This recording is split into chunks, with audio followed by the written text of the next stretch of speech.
¿Algo más? Bien, siguiente punto del orden del día. Señor presidente, el segundo punto del orden del día es informe de gestión del TCES. Bien, como ustedes conocen, la última vez que estuvimos en el CES, presentamos varias mociones acerca de los profesores, digamos, nuestros jóvenes profesionales que tienen el nombramiento de técnicos docentes, para que se les reconozca su condición de miembros del personal académico y no lo sé. Pero bueno, eso ha quedado para discutirse un poco más adelante en el Código Orgánico de Economía Social del Conocimiento, para sacarles de la LOCEP y poder hacer una consideración, como era antes, ¿no? Digamos algo así como la paradocencia, o sea, cómo se preparan para ser docentes, y no tendría que entrar directamente con el régimen de la LOCEP. En segundo lugar, habíamos planteado que los asistentes de cátedra y asistentes de investigación no trabajen solamente 10 horas, sino que trabajen 20 horas a la semana, porque no están avanzando en los proyectos de investigación para los cuales han sido contratados, y una doble situación en la que encarecen realmente el proyecto. Algunos proyectos semilla, por ejemplo, solo en personal, durante un año se les puede ir más allá de $7,000. Entonces, eso es una situación que debíamos solicitar que se reconsidere, y de hecho está aprobado ya. O sea, a partir de este mes son 20 horas a la semana que hay que trabajar. Y la tercera cosa es esta resolución que voy a pedir que se dé lectura por secretaría. No se les ha entregado a ustedes, no se ha puesto en esto porque no viene todavía con el oficio del CES, pero ya es un hecho el tema de la posibilidad cierta de incrementar los salarios a 120 profesores. Los profesores que no hemos estado, profesores titulares con nombramiento, que no hemos estado escalafonados, somos 168, de los cuales 120 tenemos al menos maestría, y de los 48, el 76% solamente les falta presentar y defender su tesis. Nos quedaríamos con alrededor de 15 ingenieros que no han hecho esta maestría. Entonces, eso significa que en realidad vamos a poder, ya hemos hecho todo un análisis de los salarios que tienen, porque han sido profesores principales 0, 1, hasta profesores principales 10.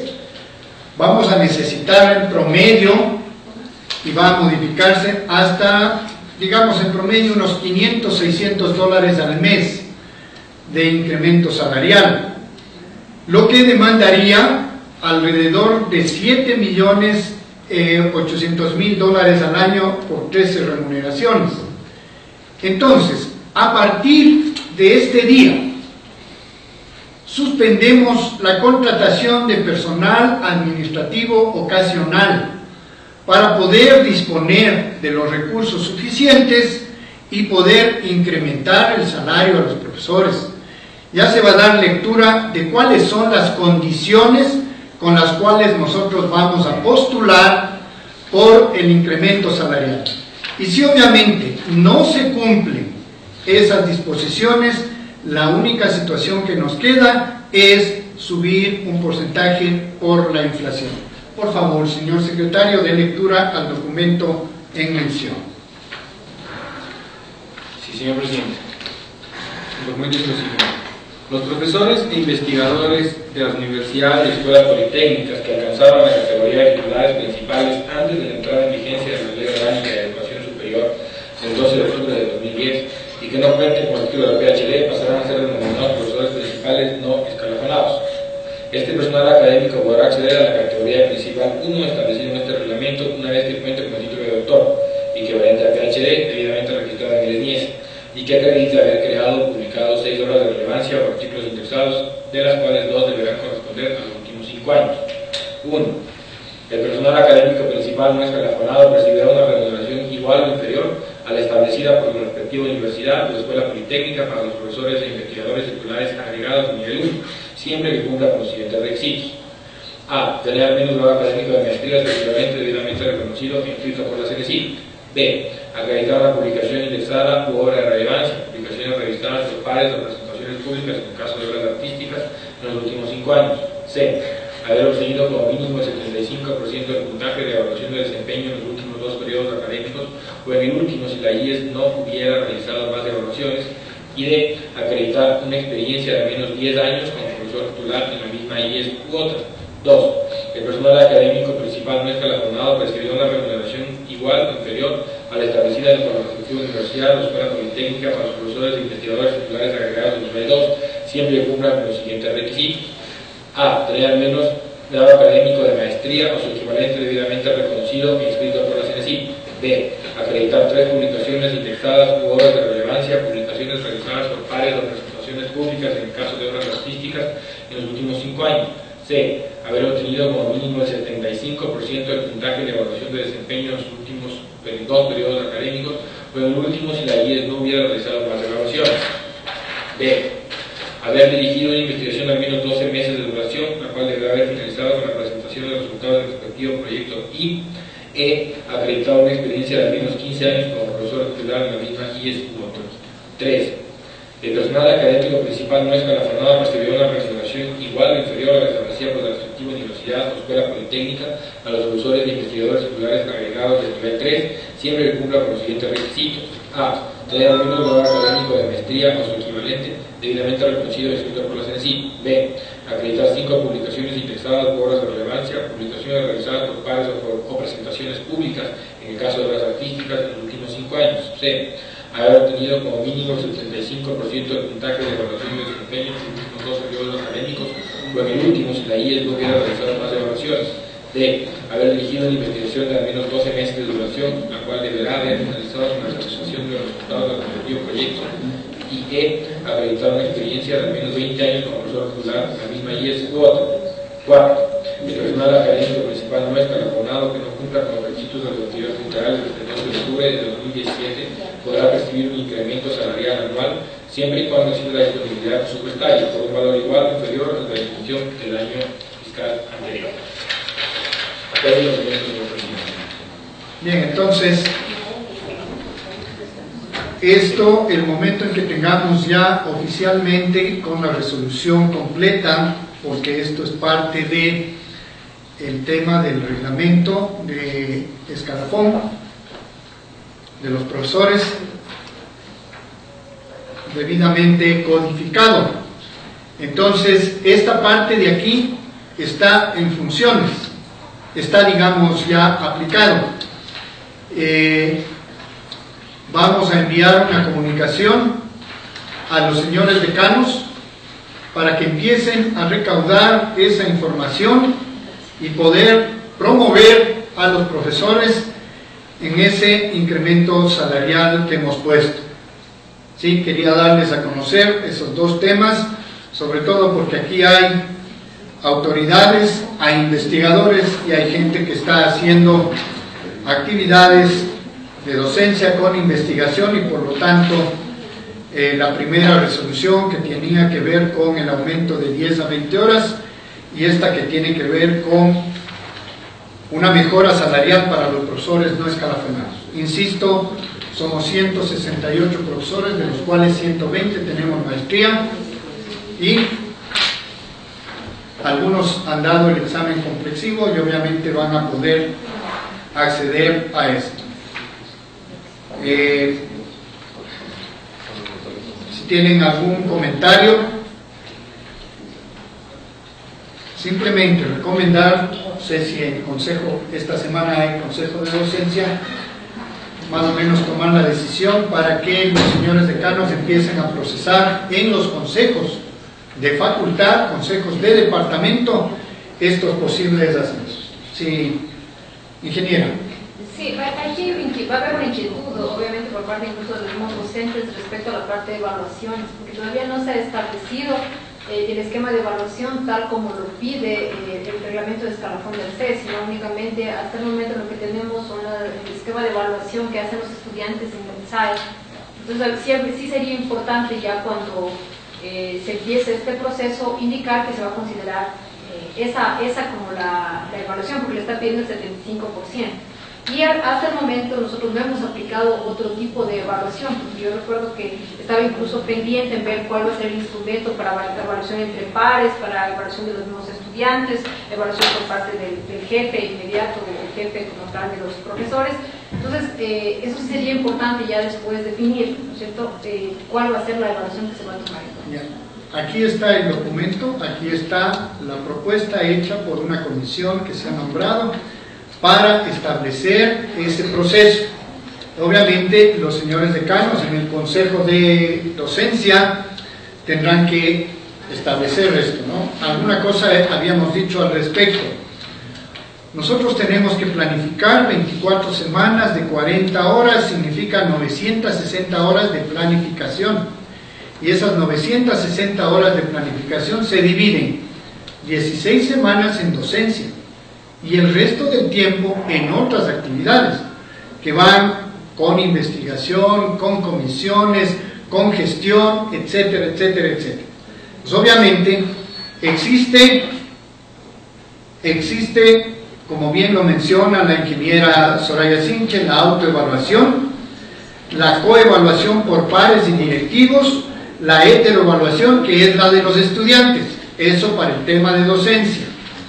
También existe para el tema de investigación, dentro de la evaluación integral, una autoevaluación, una evaluación por pares, y esta no tiene heteroevaluación, porque los estudiantes no intervienen calificando la gestión de la investigación, sino más bien son las autoridades y los pares. Y en el tema de gestión, obviamente tiene que estar el hecho de todos quienes ocupamos las funciones de autoridades, exactamente como manda el reglamento. Entonces, se recoge en los formularios que tenemos la planificación por horas, más no una situación en la que las horas transformamos a puntos. Eso es otra cosa, es otro sistema. Ingeniero. Sí. Lo que yo estoy viendo de estas soluciones es realmente prácticamente no acoge la propuesta que fue presentada por usted y que se aprobó en Consejo Politécnico. Claramente recuerdo, tenía 3 componentes, que era el uno, el título de maestría, no me acuerdo si era 30 o 40 puntos, las publicaciones, obras de relevancia, creo que era por 30, y la de educación exclusiva, que se le iba a dar un puntaje también, creo que era de 30 puntos, me parece. Es decir, eso no veo en esta resolución, y veo entonces que esa propuesta no ha sido acogida por el CES, ¿no es cierto?, indudablemente, y lo que se está apareciendo ahí es que se parece muchísimo a lo que ya está escrito. O sea, no hay mucha diferencia. Prácticamente lo que dice la ley se está cumpliendo, y creo que ahí, ¿cuál sería la diferencia que existe? Pues solamente que somos prácticamente no escalafonados, nada más. Entonces, a mí sí me gustaría saber qué pasó con las gestiones y qué pasó con la propuesta que se presentó desde la Politécnica Nacional. Ya. Primero, en primer lugar, fuimos la única universidad que presentó esto. ¿Por qué nosotros hemos dicho, por qué debemos ser de una manera degradados a profesores auxiliares, a profesores agregados? Nosotros conservamos la definición, la categoría de profesores principales, primera cosa. En segundo lugar, el criterio de evaluación ya no es solamente porque hemos llegado al escalafón 6, 7, 8, 9, 10, que esa fue, para nosotros fue nuestra posibilidad de decir que tenemos un escalafón paralelo. Pero claro, eso no dieron paso, que sea un escalafón paralelo. Pero obviamente, el título de maestría, cuando, si usted se fija, existen maestrías que han sido reconocidas en su totalidad simple y sencillamente manifiesta que hay que tener el título de maestría. Luego, si tiene 10, si tiene 15 o si tiene 20 años de experiencia, le reconocen, pero también le exigen que tenga producción, que haya hecho investigación. Eso es importante. Por supuesto que esto está abierto, esto no es para este año, no es para este semestre. La gente tiene que involucrarse directamente como profesor en gestión, tiene que involucrarse en investigación y tiene que involucrarse en docencia. En esa línea yo sí creo que es un avance importante. Si se puede subir el 9, el 10%,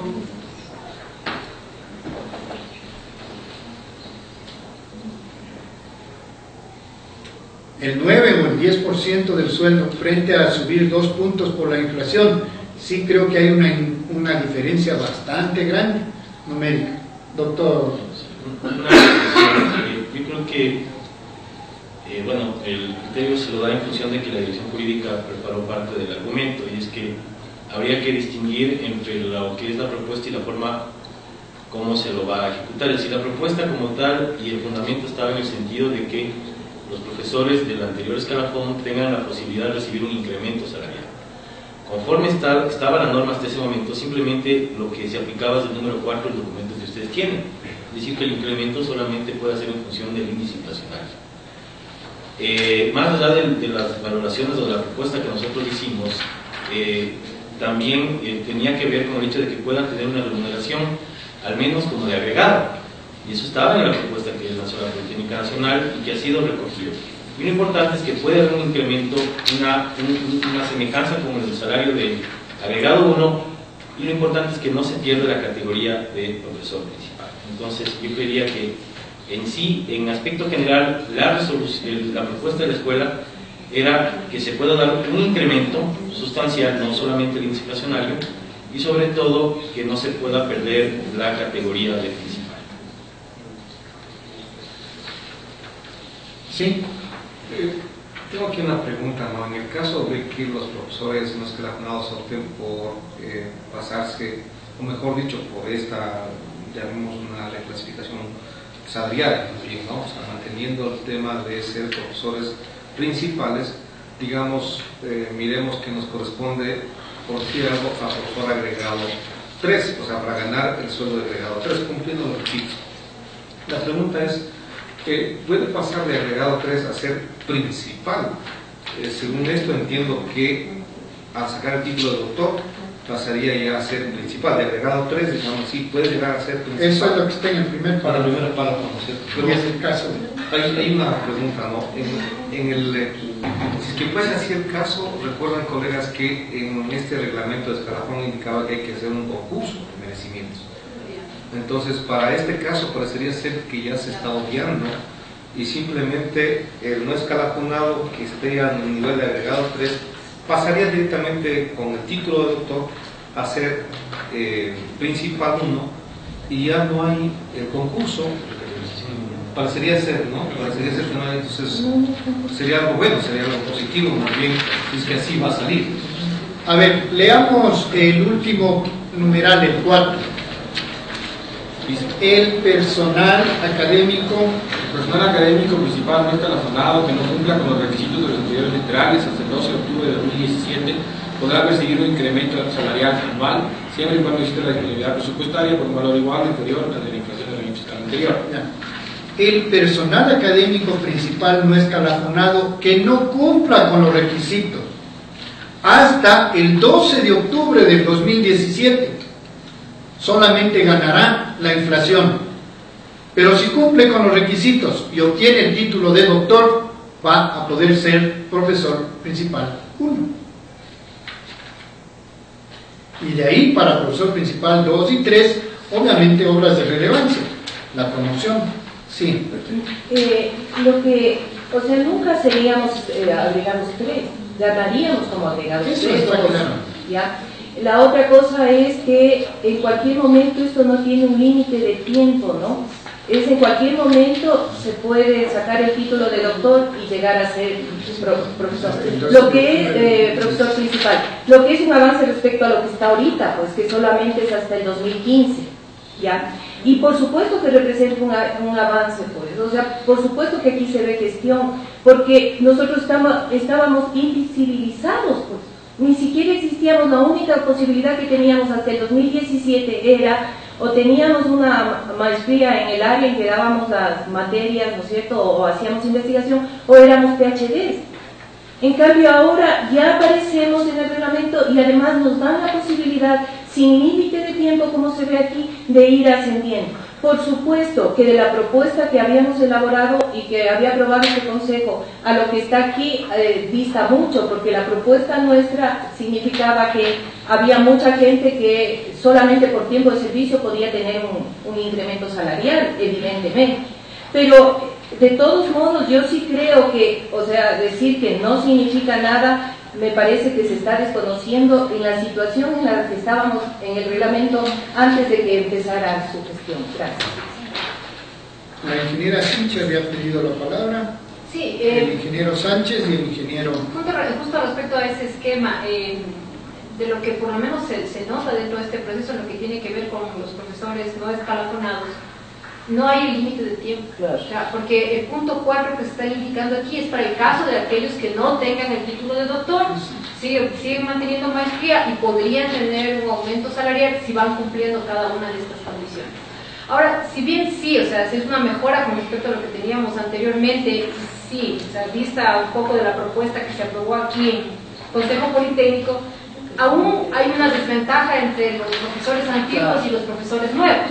Porque los profesores nuevos no les piden, en primer lugar, la parte de años, les quitan el esquema, les ponen un mínimo de 3 o máximo 4 años, incluso para llegar a ser profesor principal, ¿no? Y adicionalmente, por ejemplo, incluso de lo que se está mirando aquí, se está poniendo el límite de tiempo para las publicaciones. O sea, si bien le están reconociendo los años de servicio, el límite donde le ponen es en las publicaciones. O sea, si en los últimos 5 años no ha hecho ese esquema de publicación, entonces ese sería el limitante, por más que haya tenido una trayectoria de 20 años y no cumplió las 5 publicaciones que le pidan, lamentablemente no podrá acogerse. Yo sí creo que ahí sería ese límite que le están poniendo y quedaría en clara desventaja con los estudiantes, con los profesores nuevos que están ingresando, ¿no? Porque tomen en cuenta que en el mismo CES se da bastante flexibilidad para los profesores nuevos. Si bien para ellos sí deben acceder con esquema de concurso a ser profesor principal, y sería la ventaja que tendríamos como profesores antiguos, sí dista este esquema, pero por lo menos desde mi punto de vista es claro que ya nos quitan el tiempo, que si se decía antes que hasta el 2017 que uno obtiene el título de doctor no podrá acogerse a ninguno de estos cambios transitorios que ponía el CES. Aquí más bien lo dejaría abierto, ya que estamos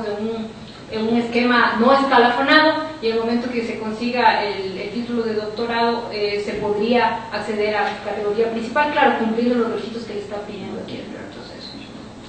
Ahora, yo sí tenía una inquietud respecto a esta aclaración que están haciendo aquí. Dice, acreditar publicaciones indexadas u obras de relevancia, y en paréntesis ponen publicaciones revisadas por pares. Entonces yo no sé si en ese punto esas publicaciones revisadas por pares se van a incluir en el caso de lo que son jornadas.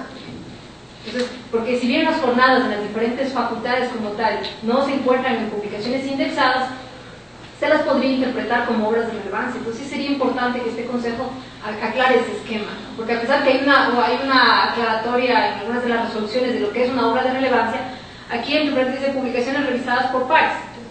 ¿Sí? Entonces, al ser publicaciones revisadas por pares, cuando nosotros hablamos de las jornadas, esas son revisadas por pares. Entonces también se podría considerar para los profesores ese tipo de publicación, y lo van a preguntar, ¿no? Porque aparte dice, las presentaciones públicas en caso de obras artísticas, sería presentaciones públicas.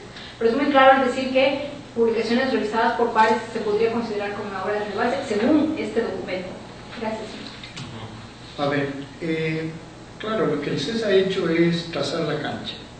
Una de las cosas que les llamó muchísimo la atención y por la que tuvimos que ir permanentemente a conversar es que no querían reconocer que la propuesta nuestra era de un escalafón paralelo.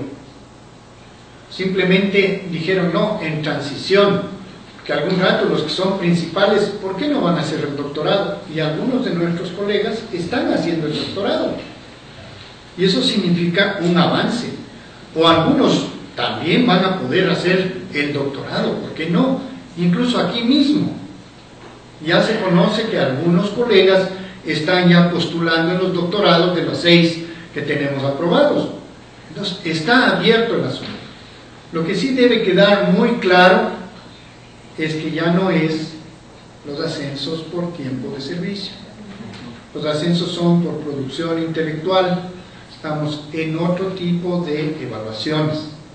Pues todo ese tipo de cosas, obviamente, está trazada la cancha, pero nosotros nos podemos mover de acuerdo a nuestra autonomía con las situaciones como las que nosotros nos hemos manejado en la institución. Y eso es una discusión, a mí me parece, de corte absolutamente académico y fundamental. Los señores decanos tendrán que explicitar todas estas cuestiones, ver exactamente quiénes son candidatos a poder ser promovidos, en una palabra, aumentados el sueldo de una manera significativa. A pesar de que el gobierno está disminuyendo los sueldos, se aprueba una cosa de estas, para nosotros significa que realmente hemos hecho un trabajo consciente que beneficie a todos los profesores. Ingeniero Sánchez. Sí, gracias, doctor.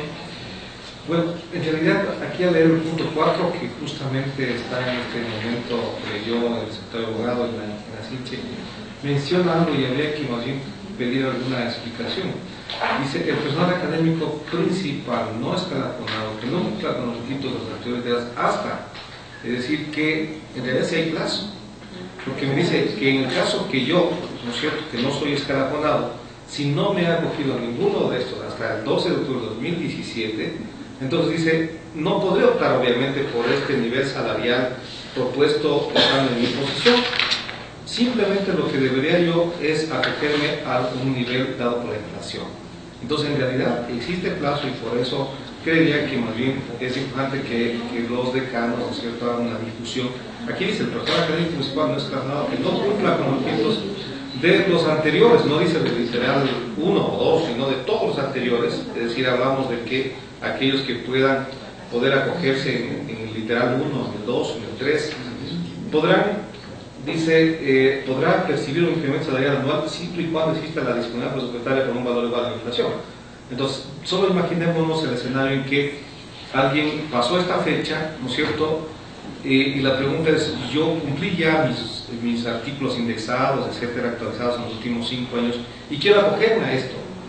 Dice, ya no puedo. ¿Por qué ya no puedo? Porque dice una fecha tope de hasta el 12 de octubre, y al menos al no poder, tener la opción, ¿no es cierto?, de o pasar al nuevo escalafón, como el reglamento de escalafón común y asignas transitorias, sino como debería ser, o en definitiva acogerme a esta disposición de tener un incremento de ahí en adelante igual, equivalente a la inflación. Sí, compañero, justamente en la misma idea.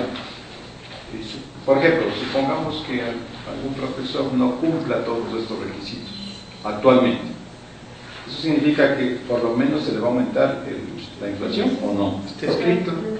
¿Y eso desde cuándo sería y cómo se procedería? Desde este mes, de acuerdo a la disponibilidad presupuestaria. Y así lo dice.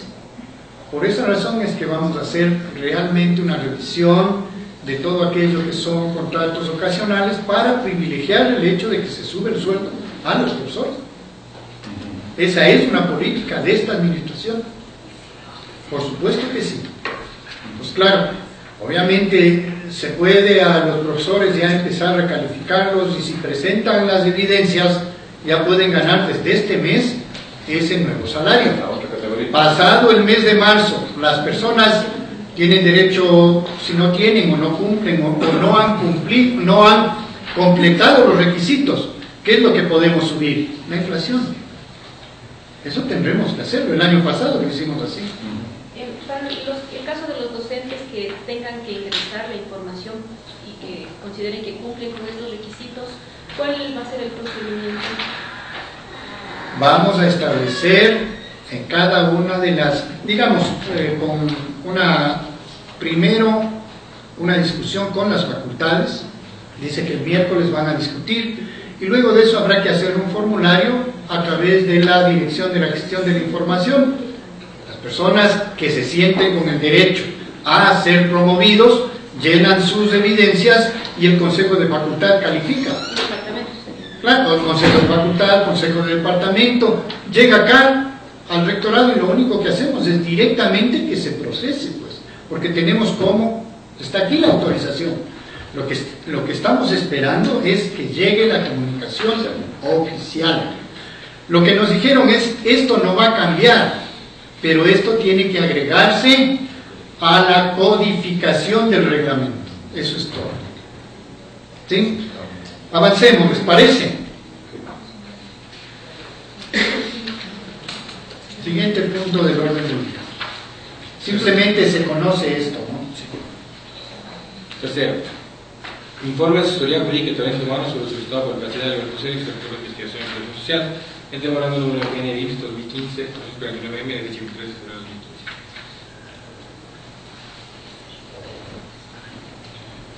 Listo. A la página 7. El memorando número EPN de AJ 2015-100M de 2 de marzo de 2015. Asunto, informe solicitado a sesión del Consejo Politécnico del 24 de febrero de 2015. De mis consideraciones. Atendiendo la petición realizada por el doctor Alberto Celi, vicerrector de Investigación y Protección Social, en la sesión ordinaria del Consejo Politécnico del 24 de febrero de 2015, en la memorando número PNDIS 2015-249M de 23 de febrero de 2015, solicita que las divisiones de asesoría jurídica y talento humano presenten sendos informes sobre las actividades desarrolladas por la matemática Rucueo en relación a un supuesto caso de nepotismo, así como que se informe al Consejo Politécnico cuál es la acción del personal de la matemática Rucueo.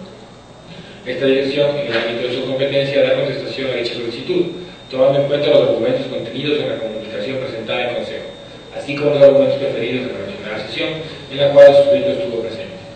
Luego de un análisis de la comunicación y de la sesión, se puede determinar desde una perspectiva jurídica la existencia de alusiones a presuntos casos de nepotismo y de conflicto de intereses, por lo que es necesario dividir este informe en función de dichos tópicos y a partir de ello hacer las debidas verificaciones en derecho. Primero, presunto nepotismo. La Constitución de la República de Ecuador, en su artículo 230, prohíbe, entre otras cosas, el nepotismo. Ya en la legislación, esto es regulado por la Ley Orgánica de Servicio Público, específicamente por el artículo 6. Si bien dicha norma fue transcrita en su integridad en el anexo presentado ante el Consejo Politécnico, es más saludable analizar el caso planteado a la luz de los supuestos normativos. El primer inciso del artículo 6 reza: se prohíbe a toda autoridad nominadora designar, nombrar, posesionar y o contratar en la misma entidad, institución, organismo o persona jurídica de las señaladas en el artículo 3 de esta ley a sus parientes comprendidos de cuarto grado con sanguinidad y segundo de afinidad, a su cónyuge o con quien mantenga unión de hecho. Veamos. En efecto, el señor rector es la autoridad nominadora de la EPN. Sin embargo, con respecto a la matemática Rucueva, si bien es su cónyuge, no encajaría en la prohibición, pues ella es miembro titular del personal académico, cuya acción de personal data de fecha anterior al día en que el ingeniero Jaime Calderón Segovia asumió sus funciones en el rectorado. De acuerdo al artículo 17 de la misma ley, no se ha emitido un nombramiento, tampoco ha operado una designación, pues el artículo 67 habla de esta figura en el caso de quien haya ganado un concurso y en el caso del funcionario de libre nombramiento de relación, de acuerdo al artículo 85. Asimismo, no ha operado una oposición de cargo público en la escuela de administración, de acuerdo al artículo 16. Y evidentemente no se da una contratación ocasional, pues al ya tener una partida presupuestaria institucional como docente, simplemente el sistema del Ministerio de Finanzas no reconoce otra como servidor público de la EPN. En cuanto a los grados de consanguinidad y afinidad, no se ha generado ninguna contratación, designación, nombramiento y posesión en la EPN de los padres, hijos, abuelos, hermanos, tíos, sobrinos, primos, suegros y cuñados del ingeniero Calderón Segovia, en lo que va a su administración. Vale demostrar también que el ordenamiento jurídico establece la obligación a los funcionarios públicos pertinentes de realizar un control previo sobre el nepotismo, por lo que además de la ética de la autoridad nominadora, las direcciones pertinentes deben verificar que no se incurra en esa inhabilidad, pues de lo contrario también son susceptibles de sanciones. Continuando con el análisis del artículo 6, su segundo inciso menciona la prohibición establecida para contratar a los familiares de los directorios y sobre la autoridad de la superintendencia respecto a las instituciones públicas que son reguladas por ellas, lo que no corresponde en este caso.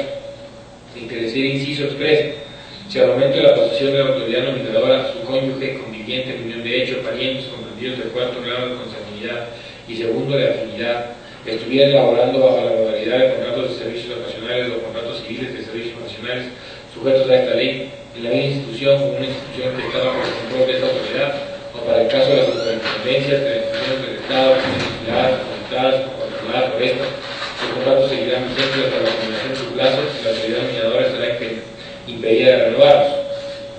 Los cargos de libre nombramiento y remoción se darán por concluidos al momento de la posición de cualquiera de las autoridades nominadoras. Tampoco se podrá contratar o nombrar personas que se encuentren dentro de los grados de consanguinidad establecidos en este artículo, mientras la autoridad a la que hace referencia a este inciso se encuentre en funciones. Eso tampoco aplica al caso concreto, pues cuando el señor rector asumió sus funciones, la matemática Cueva no tenía un contrato ocasional con la institución, peor aún, un contrato civil de servicios profesionales, así como tampoco tenía un cargo de libre nombramiento de remoción.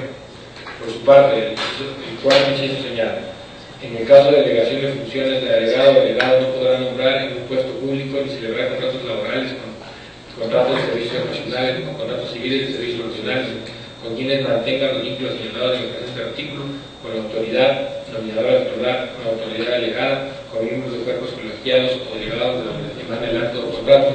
Se exceptúa a las servidoras y servidores de carrera que mantengan una relación de parentesco con las autoridades, siempre y cuando esas hayan sido nombradas con anterioridad a la elección y posesión de la autoridad nominadora.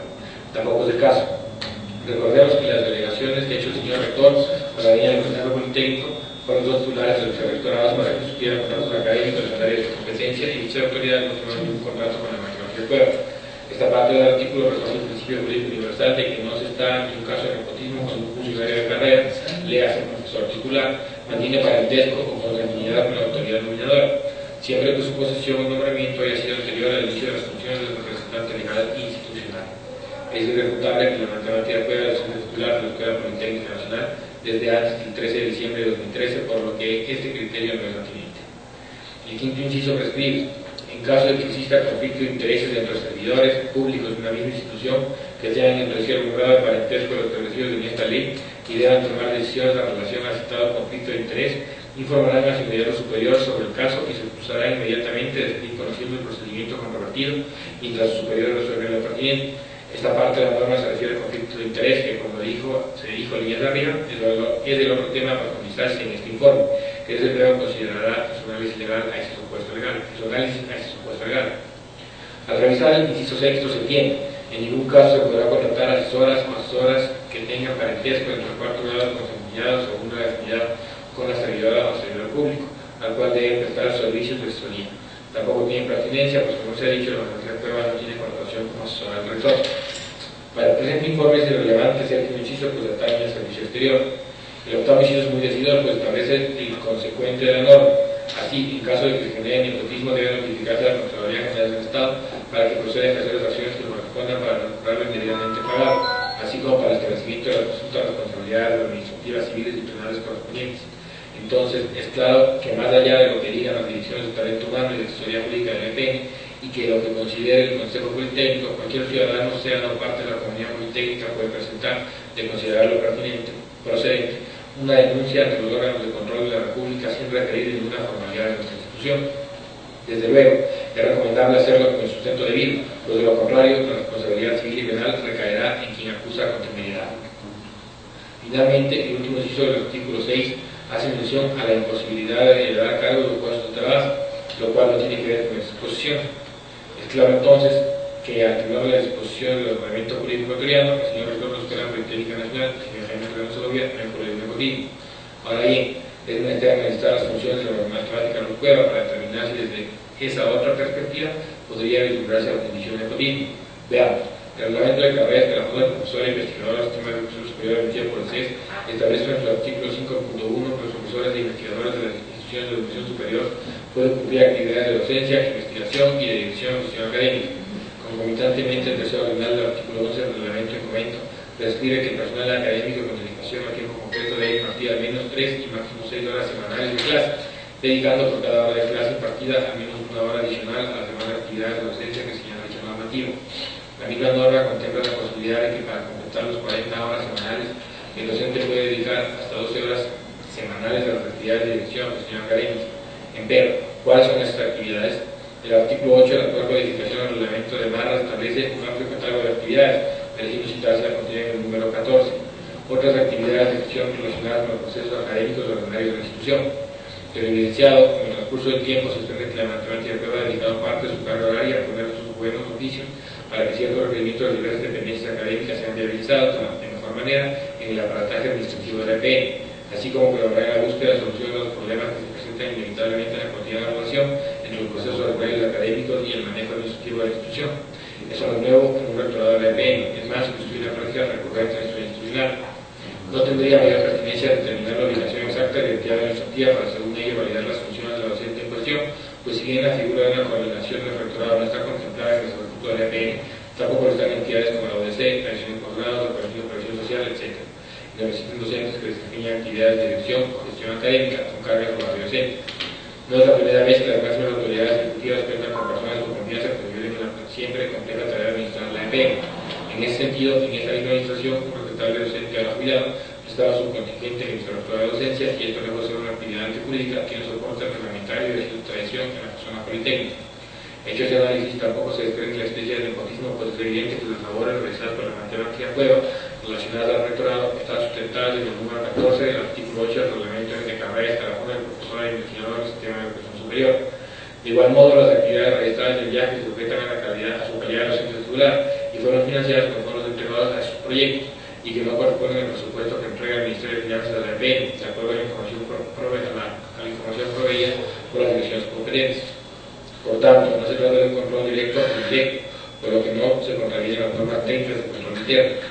Antes de concluir este ítem, es necesario indicar que si se presentase alguna apreciación diferente de las normas aquí invocadas, con la finalidad de restringir derechos de realizar acusaciones, eso debe responder a un diáfano ejercicio argumentativo y motivación, pues así lo exige la Constitución.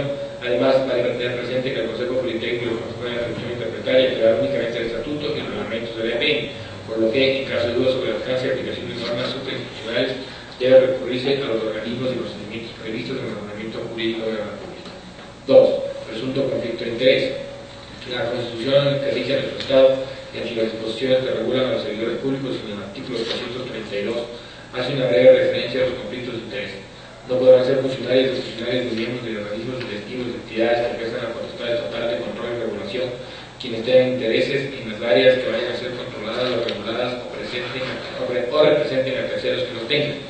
Los servidores públicos, las servidoras servidores públicos se abstendrán de actuar en los casos de que sus intereses entren en conflicto con los organismos o entidad en los que prestan sus servicios.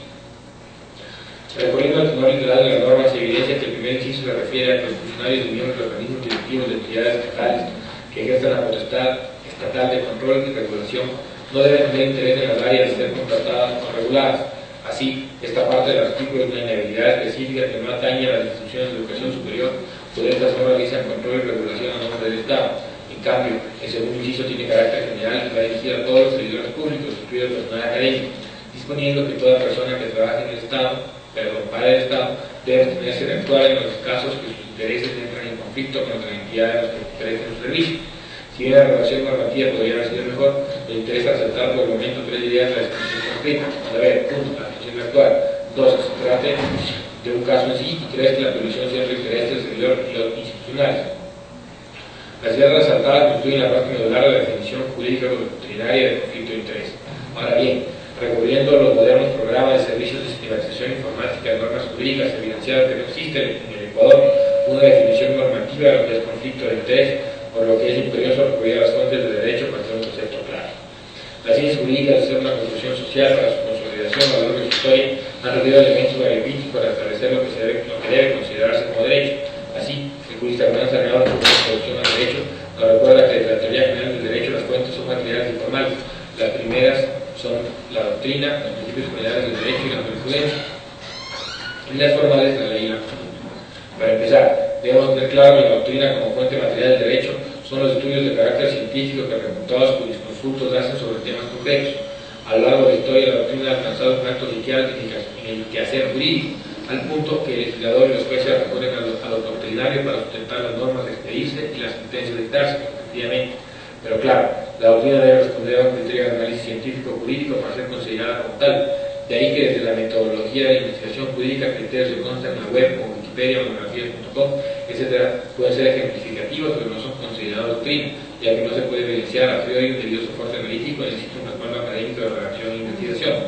nosotros recurriremos de inicio al criterio del jurista Alberto Guillón Bueno, profesor de la Pontificia Universidad Católica de Chile, quien en su disertación Conflicto de Intereses en la Sociedad, publicada en el volumen 29 de la Revista Chilena de Derecho, indica que esta clase de conflictos se presenta cuando una persona debe actuar o resolver en un asunto en el que tenga un interés directo y particular, ya sea él, su cónyuge o familiares, por lo que tiene la obligación de declararse impedido para decidir, regular, controlar o gestionar el caso concreto.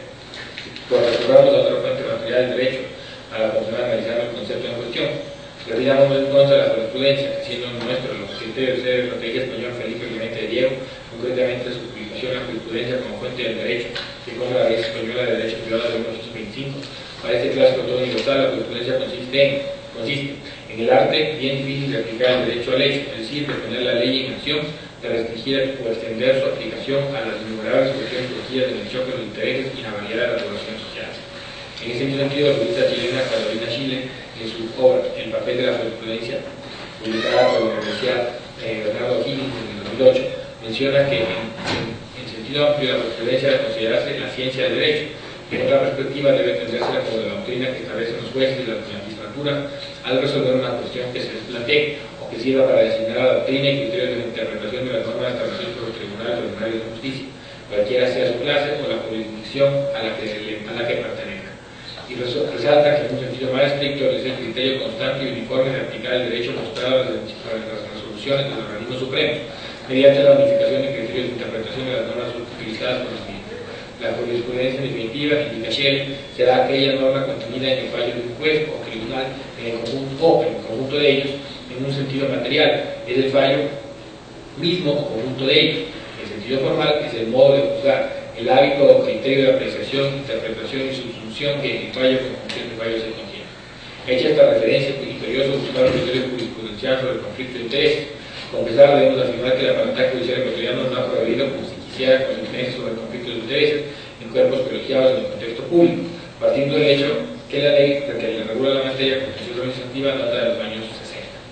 Por ello debemos recurrir a la jurisprudencia comparada. Colombia, por ejemplo, cuenta con un sólido sistema de resolución de conflictos generados del sector público a través de la legislación actualizada y sobre todo de un histórico órgano público denominado Consejo de Estado, del cual ha emanado una profusa jurisprudencia. Así, la sección primera de la Sala de Contencioso Administrativo del Consejo de la República de Colombia, en el proceso números 25.023, 15.000, 2010, 001610, 01 del 17 de marzo de 2011, con suficiencia explica. Según la jurisprudencia de esta sala, el interés que genera el conflicto debe ser directo, es decir, que la decisión debe redundar en el beneficio del servidor público en forma inmediata, esto es, sin necesidad de que medien circunstancias o elementos externos a la misma, que se produzca un beneficio especial, particular y concreto en favor suyo, de su cónyuge o de un pariente, y que además se manifieste el impedimento por esa situación personal o familiar en el trámite del asunto, tal como ha señalado la Sala Plena de lo Contencioso Administrativo al pronunciarse en el fondo en procesos de pérdida de investidura de los congresistas. Así, por ejemplo, la sentencia del 20 de noviembre de 2001, expediente número IP 0130, consejero ponente Dr. Germán Rodríguez Villamizar, la Sala señaló: por consiguiente, el conflicto de interés se presenta cuando el congresista será afectado por alguna situación de orden moral o económico que le impide tomar parte en el trámite de decisión de algún asunto sometido a su consideración, de tal manera que rompería la imparcialidad e independencia para atender su propia conveniencia o beneficio personal, o el de su cónyuge o compañero permanente, el de sus socios o de sus parientes en los grados señalados. Asimismo, se ha dicho que el aspecto deontológico de esta figura radica en que es deber de los referidos servidores públicos poner de manifiesto ante la corporación respectiva las circunstancias que por razones económicas o morales pueden afectar su objetividad, imparcialidad o independencia frente al asunto oficial o institucional que les compete decidir. De suerte que la causal no se configura por el solo hecho de encontrarse en una situación personal o familiar que puede ser directa y específicamente afectada por la respectiva decisión, sino por manifestar las riendas de encontrarse en situaciones impedimentos para tomar parte en el. Antes de realizar este criterio jurisprudencial, en el caso colombiano, debe considerarse también una fuente del derecho, es decir, la ley, más aún cuando en nuestro país no hay mayor regulación de ese tema. En Colombia se hace una referencia expresa mediante ley a los conflictos de interés en los cuerpos colegiados nacionales. La ley 117 del año 2000 prevé el conflicto de interés en el artículo 48, número 1, los siguientes términos. Artículo 48. Pérdida de investidura de diputados, concejales municipales y estatales de miembros de juntas administradoras locales. Los diputados y concejales municipales y estatales de miembros de juntas administradoras locales perderán su investidura por violación del régimen de incompatibilidades o conflicto de intereses. No existirá conflicto de intereses consecuente de considerar asuntos que afecten al concejal concejal o diputado de igualdad de condiciones a las que la ciudadanía en general. Asimismo, el artículo 70 de la Ley 136 de 1994 establece, artículo 70, conflicto de interés, cuando para los concejales existe interés directo en la decisión porque le afecte de alguna manera o a su cónyuge, compañero o compañera permanente o a alguno de sus parientes dentro del cuarto grado de consanguinidad o segundo de afinidad o primero civil o a sus socios o socios de derecho o derecho, deberá declararse impedido de participar en los debates o votaciones respectivas. Los consejos llevarán un registro de intereses privados en los cuales los concejales consignarán información relacionada con su actividad económica privada. Dicho registro será de público conocimiento, pues el ciudadano que tenga conocimiento de una causal impedimento de algún concejal que no se haya comunicado a la respectiva corporación podrá recusarlo ante ella. Muy bien, procedamos al análisis. Programando el servicio de artículo 232 de nuestra Constitución, que no tendría sentido ser una evaluación aislada, ya que buscamos que la frecuencia de legislación comparada tenga una evaluación complementaria. La sentencia menciona que el interés debe ser directo, o sea, beneficiar al servidor público de forma inmediata, produciendo un beneficio especial, particular y concreto en favor suyo, de su cónyuge o de un pariente, lo cual tiene consonancia con nuestra norma constitucional. Línea de arriba distinguimos tres ideas de la norma en comento, de las cuales se aplica la condición de los intereses del servidor con los de la entidad pública. Entonces, nuestro ordenamiento jurídico se aplica al procedimiento generalizado de que el interés debe ser particular, máximo cuando la norma dice sus intereses, es decir, del funcionario público. Siguiendo el análisis de la jurisprudencia, la sentencia menciona que el conflicto de interés hace que se rompa la imparcialidad e independencia, pues se está atendiendo la propia conveniencia o beneficio personal. En ese supuesto se entiende que el conflicto se traduce en un tema concreto, por lo que la inhabilidad no se da por el mero hecho de que una persona ejerza esa función, sino para que ésta se pronuncie o resuelva en un determinado caso. Eso se remite también a nuestra norma constitucional, pues el artículo 132 dice actuar en los casos en que sus intereses entran en conflicto. Concomitantemente, la sentencia señala también que existe la obligación deontológica de que los referidos servidores públicos pongan de manifiesto ante la corporación respectiva las circunstancias que por razones económicas o morales pueden afectar su objetividad, imparcialidad o independencia frente al asunto oficial o institucional que les compete decidir. Entonces, la obligación es doble, de no pronunciarse y segundo, de comunicar al colegiado de ese particular.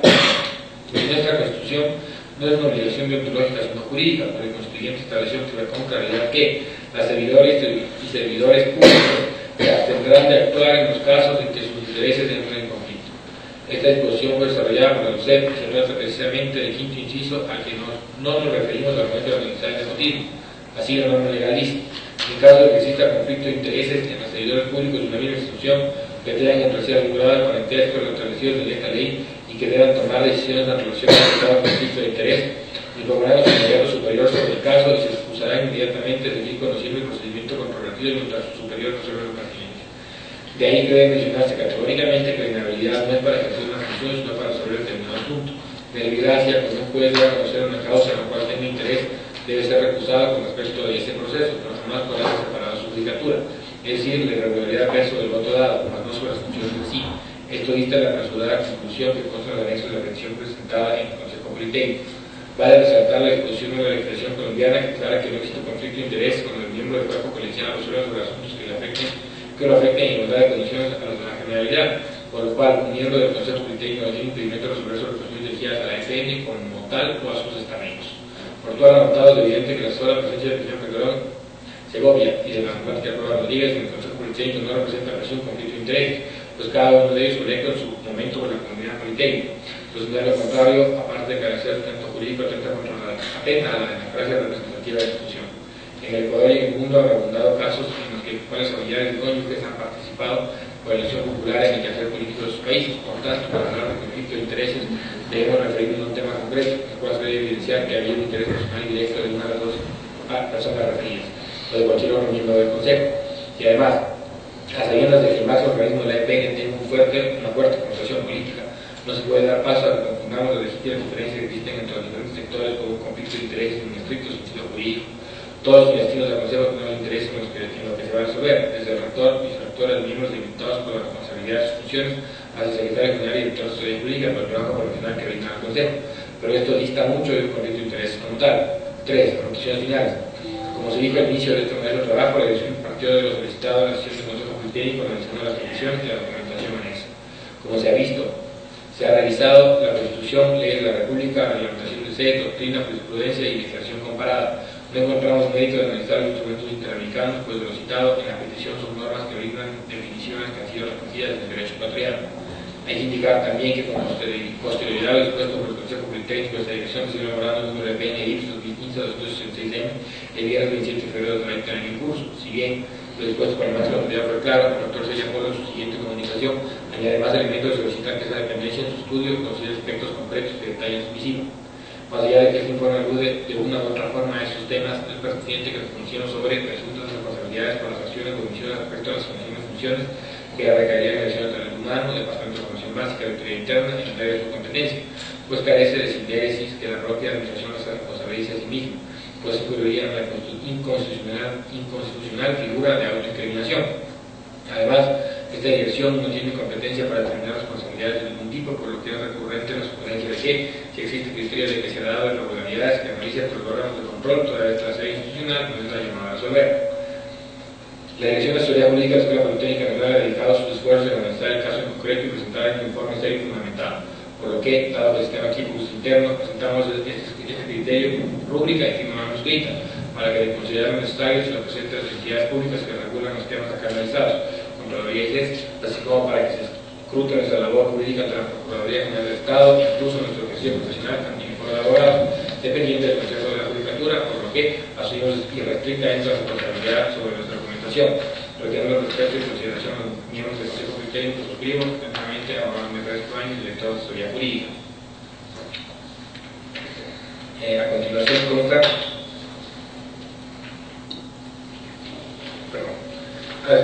consta el informe número de DH 06715, suscrito por el licenciado Roberto Salazar Pazmiño, director de Talento Humano, dirigido al señor presidente del Consejo Politécnico. Asunto: atención al memorando de PNSG 2015-073D, remitido por el señor secretario general de la Escuela Politécnica Nacional y en torno al pedido formulado por el doctor Luis Rosel, 15 de marzo de 2015. Memorando EPN 2015-49M de febrero 23 de 2015, el doctor Luis Rosel y Apolo, en calidad de miembro del Consejo Politécnico y director de Investigación y Presión Social, manifiesta, entre otros, que con la finalidad de prevenir el cumplimiento del marco jurídico actual de nuestro país, Constitución de la República, leyes y normas, hay directrices muy claras sobre el nepotismo que es necesario que el Consejo Politécnico se pronuncie. De otra parte, conmemorando número EPN DIPS 2015-267M de febrero 27 de 2015, el doctor Luis Alberto Ceni, calidad de instructor de Investigación y Presión Social, comunica a esta dirección que el Consejo Politécnico, sesión de 20 de febrero 24 de 2015, conoce el contenido del memorando del párrafo precedente, dando lo cual solicita a esta dirección como unidad de apoyo institucional que en términos de una semana se presente un informe en relación a la Comisión Administrativa de la Matemática Ruth Amelia Cueva Rodríguez en el periodo comprendido entre el 13 de diciembre de 2013 hasta la presente fecha. Finalmente, el memorando número PNSG 2015, de febrero 28 de 2015, señor secretario general de la Escuela Politécnica Nacional, informa a la Dirección de Asesoría Jurídica y Talento Humano de disposición y número del Consejo Politécnico de la Estación Ordinaria de 24 de febrero de 2015, en torno al memorando de PNDIP 2015-249M, suscrito por el doctor Celi, la cual ordena que la Dirección de Asesoría Jurídica y Talento Humano presente los informes y proporcione la información solicitada, subrayada de la pertenencia. Al respecto, esta dirección cumple con informar a la Comisión Administrativa de la Matemática de Cueva en un periodo comprendido entre el 13 de diciembre de 2013 hasta la presente fecha. A. La matemática Ruth Amelia Cueva Rodríguez posee el nombramiento definitivo del profesor principal a tiempo completo del 1 de mayo de 2001, según consta en el registro de posición de nombramientos. Cabe indicar que aun cuando este nombramiento no está dentro del periodo solicitado, se considera necesario dar a conocer por estar vigente la fecha. B. El señor doctor, en uso de las atribuciones que refiere al Estatuto de la Escuela Politécnica Nacional, solicitó la colaboración de matemática de Cueva en la ejecución de actividades de índole académica o administrativas, entre las que se podría destacar: revisión de los cargos relativos a la personal académica titulada de la EPN, revisión de la propuesta de norma académica nacional de la plaza docente, coordinación de las unidades operativas pertinentes para la elaboración del sistema de contratación del personal académico no titular, apoyo a la elaboración de la propuesta para la creación del cargo de técnico docente politécnico, propuesta que fue remitida para su aprobación, participación en la elaboración de borradores de programa de evaluación para establecer el valor hora para el profesor no titular a nivel de posgrado, apoyo en la elaboración del escalafón paralelo para los profesores principales de la EPN que no sean escalafonados conforme lo dispuesto en el reglamento de carrera de escalafón de profesores, investigadores y sistemas de educación superior codificado. C. En lo referente a las condiciones de servicio con remuneración concedidas a la mencionada docente de lo siguiente: Supercom, visitas técnicas internacionales de Las Vegas, Estados Unidos, del 6 al 14 de abril de 2014, con el objetivo de definir el alcance de un proyecto para el desarrollo de un sistema de monitoreo y control de medios de comunicación a nivel nacional, de acuerdo al convenio específico de cooperación interinstitucional entre la Superintendencia de Información y Comunicación, Supercom y la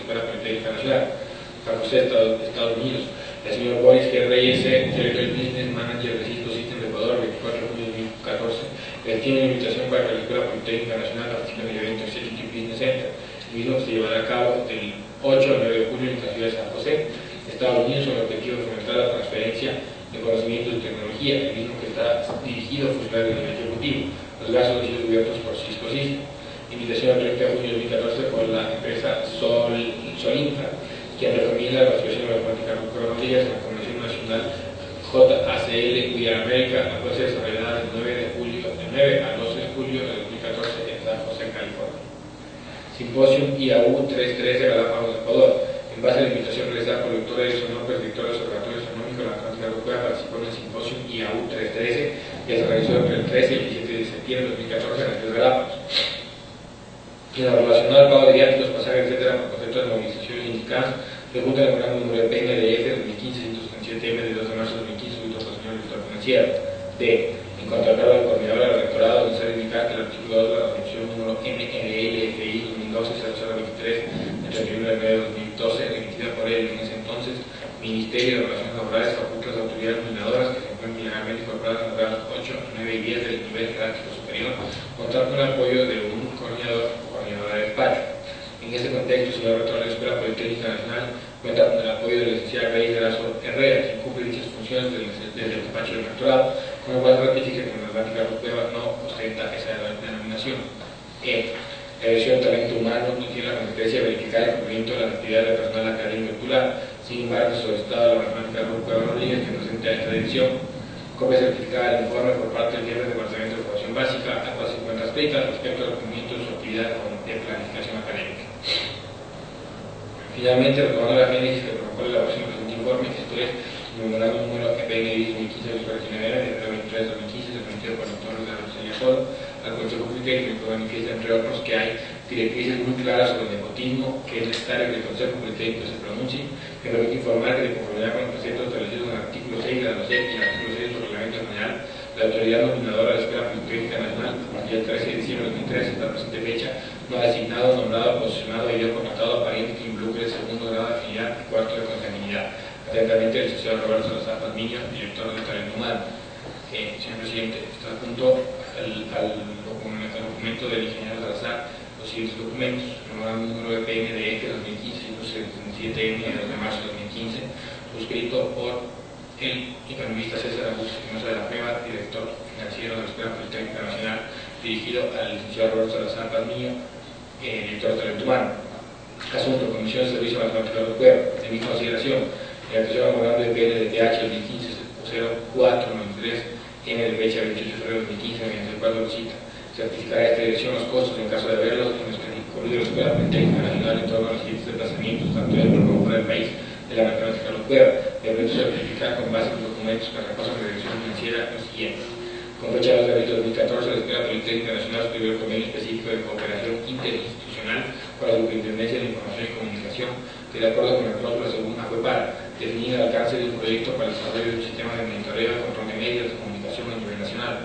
Para el desarrollo de dicho convenio, mediante el memorándum número TICIP 2014-81 de 14 de abril de 2014, en la lista del ingeniero Cristian Villarroel, director de la SGIP, y la ingeniera Miriam Hernández, decana de la Facultad de Sistemas, solicitan la autorización del señor rector para que varios funcionarios de la escuela, entre los que se encuentra la matemática Europea, se desplacen en comisión de servicios de la ciudad de Las Vegas, a fin de tomar contacto con la empresa Tical S.A., radicada en la ciudad de Málaga, España, la misma que se encuentra realizando una exposición de su solución en el NAV Show en Las Vegas. La dirección financiera procesó el anticipo de viáticos correspondientes con cargo a los fondos previstos en el convenio inscrito y con base a la tabla de emitías por el Ministerio de Relaciones Laborales. La matemática europea participó en el evento Executive Business Center realizado entre el 8 y 9 de julio de 2014 en la ciudad de San José, California, Estados Unidos. La atendió la invitación realizada por parte de la empresa Cisco System Ecuador S.A. de informar que todos los datos fueron subidos por los organizadores de este evento. A partir del 9 al 12 de julio de 2014, la misma ciudad participó en la Convención Nacional con JACL y América, por el caso de los viajes correspondientes a este periodo, con base a la tabla aprobadas por el Ministerio de Relaciones Laborales. No hubo ingreso alguno para cubrir el costo de los pasajes aéreos por manifestado en el párrafo anterior. Con base en la solicitud realizada por el doctor Edison López, director del Observatorio Astronómico, responsable del Simposium IAU 313, que se realizó entre el 13 y el 17 de septiembre de 2014 en Islas Galápagos, se trasladó a las indicadas islas, los gastos cubiertos se aplicaron al presupuesto del evento, que contó con auspicio internacional. Con sentimientos de distinguida consideración, atentamente, economista César Augusto Espinosa de la Prueba, director. A continuación, señor presidente, muestra el memorándum número EPN o AU 2015-127M de 2 de marzo de 2015, Edison Daniel López Urquieta, director del Laboratorio Astronómico de Quito, dirigido al señor director del Talento Humano. El asunto, actividad realizada por María Carlos Cuevas, simposio IAU 313, de mi consideración. La respuesta del programa número de PNDTH 2015, 842, MBM, estado 28 de febrero de 2015, mediante el próximo solicito un informe de actividades cumplidas por la señora María Carlos Cuevas en el marco del Simposio Internacional de la Unión Astronómica IAU 313, organizado por los laboratorios astronómicos y llevado a cabo el 15 de septiembre de 2014 en la ciudad de Manapa, me permite indicar lo siguiente. A tratarse de un evento internacional de gran nivel, en ese congregaron los científicos más importantes del planeta y especialistas en el campo de la astrofísica de altas energías, al tener el honor de que por primera vez se realice en nuestro país y de ser organizado por nuestra institución, la Escuela Politécnica Nacional, la imagen de nuestra nación, de nuestra universidad, de nuestro observatorio y de su observatorio astronómico debe ser preservada y resaltada, por lo que el evento debe ser organizado con mucha dedicación y cuidado, velando por todos sus detalles. En este contexto, debido al enorme estatus que tiene el observatorio como unidad administrativa, sobre lo cual como un proyecto se solicitó a las autoridades actuales de la EPN transformar el observatorio en un instituto de astronomía que el país requiere. No se cuenta con personal de planta y primordialmente no se cuenta con personal científico técnico, ya que debido a su estatus la reglamentación vigente impide dotar al observatorio de personal científico que es de demanda. Esta situación afectó gravemente a la OACU, ya que en vez de la realización del simposio, el observatorio no contaba con personal y debería abocar a enfrentar la realización de tan importante evento prácticamente con mi persona y los estudiantes que nos colaboran. Ante esta difícil situación, que no existe una representación institucional en el simposio, pedí la gentil presencia de la autoridad de la EPN solicitando la participación en el evento del señor rector, señor Jaime Calderón, el señor rector, doctor Alberto Celis, la maestra Carlos Cuevas, el señor César Herrera, director del Departamento de Relaciones Institucionales, entre otros, con la finalidad de lograr la presencia y representación de la Escuela Politécnica Nacional como la institución anfitriona y organizadora de tan importante evento científico. Esta invitación fue acogida por algunas de las autoridades y la asistieron al simposio, se unieron al grupo de trabajo del observatorio dando gracias al importante evento y fue promoviendo para que participantes representantes de afamadas instituciones de investigación perciban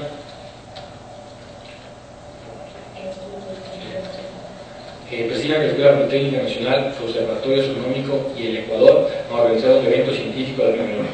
Esto es de gran magnitud y el simposio fue catalogado por la mayoría de los participantes como muy exitoso, expresando que se había dejado una gran imagen y una profunda gran impresión de nuestra institución, anfitriona y de nuestra nación, razón por la cual, una vez más, expreso nuestro agradecimiento a la autoridad de la Politécnica y a todos quienes hicieron posible este gran honor. Subiendo la reflexión realizada, me permite informar las actividades realizadas por la señora María Carlos Cuevas durante los días de su permanencia, del 13 al 16 de septiembre, retorno del 7 de septiembre en la mañana, en el simposio de la Unión Astronómica Internacional IAU 313.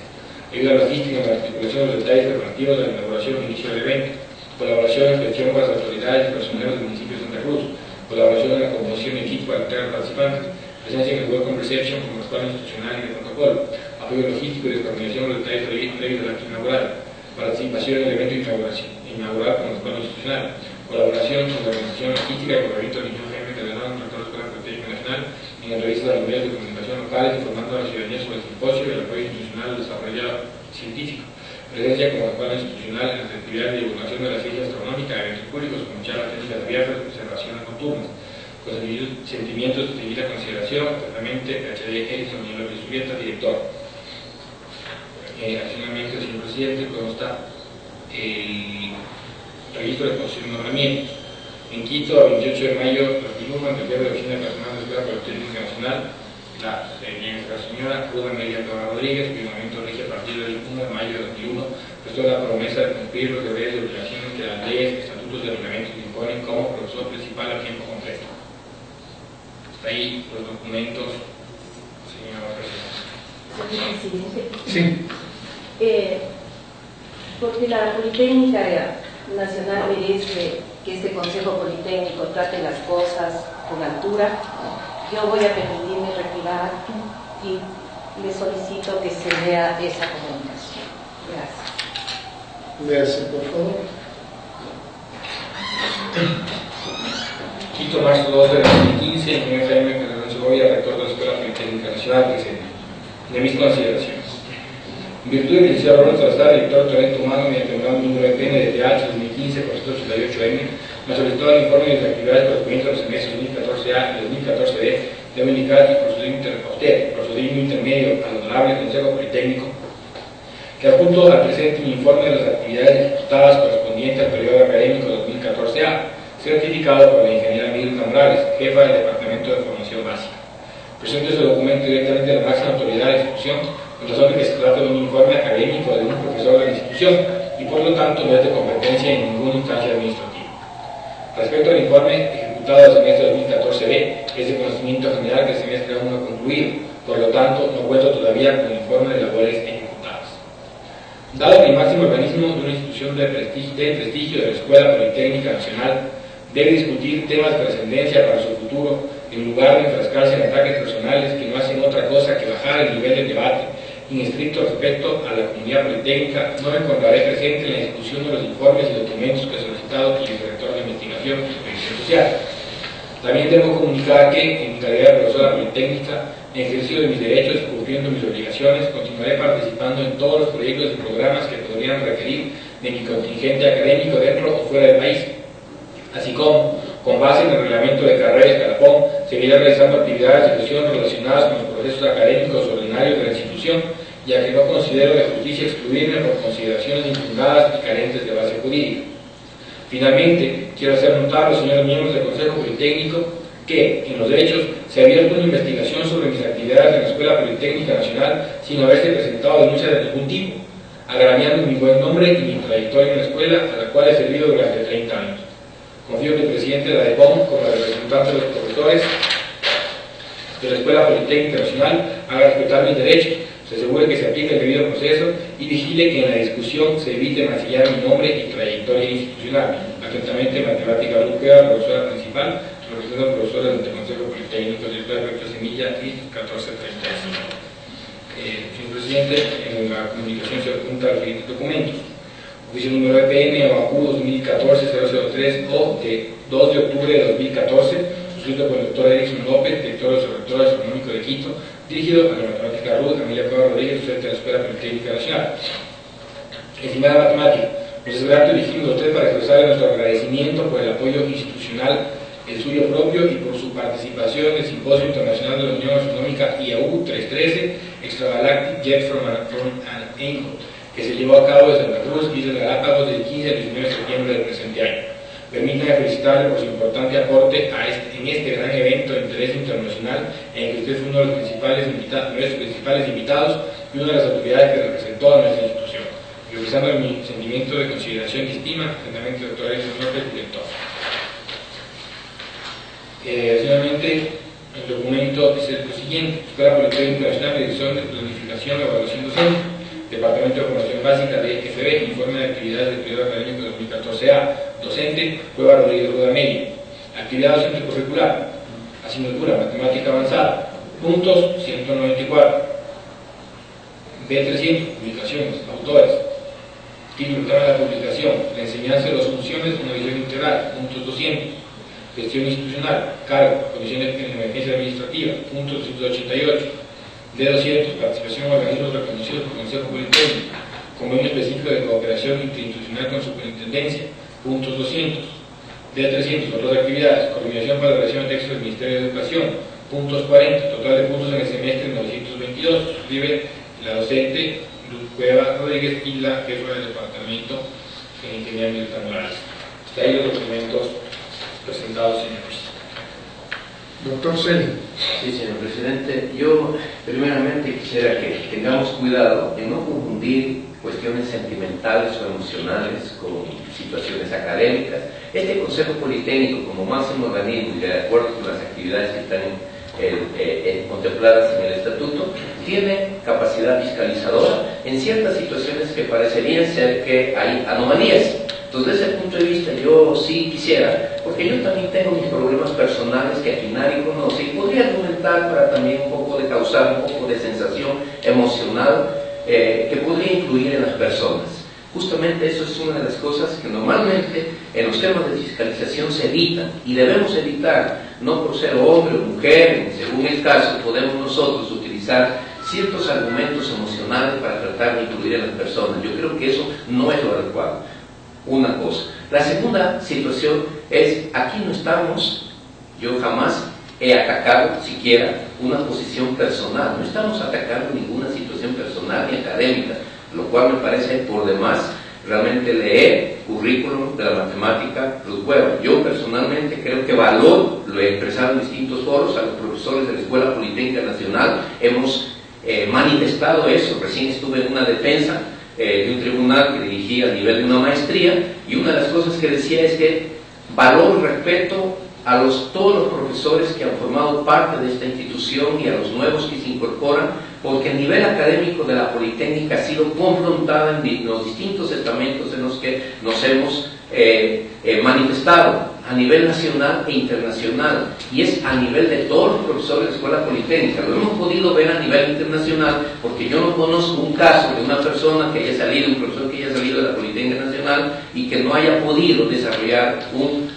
posgrado, ya sea a nivel de maestría o de doctorado, a nivel internacional, y eso lo conocemos, lo hemos podido medir nuestras fuerzas a nivel académico con la gente al más alto nivel. Yo de eso no estamos considerando. Estamos considerando, aquí se ha presentado un documento de un supuesto problema de nepotismo o conflicto de interés, y ese es el tema. No estamos hablando de cuestiones personales, ni cuestiones académicas o profesionales, que eso no tiene sentido siquiera nombrarlo aquí.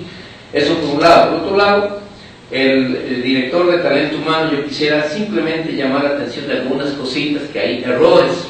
Por ejemplo, se habla aquí que el director de talento humano ha mencionado que aparece la cuestión de la coordinación del rectorado a nivel de la señora Grace. Yo tengo el documento de equipos donde aparece coordinadora del rectorado, la matemática de Ruth Weber. Es un documento oficial, yo lo poseo. O sea, estamos hablando de una posición dentro de la Escuela Política Internacional, que eso valdría que se lo mencione.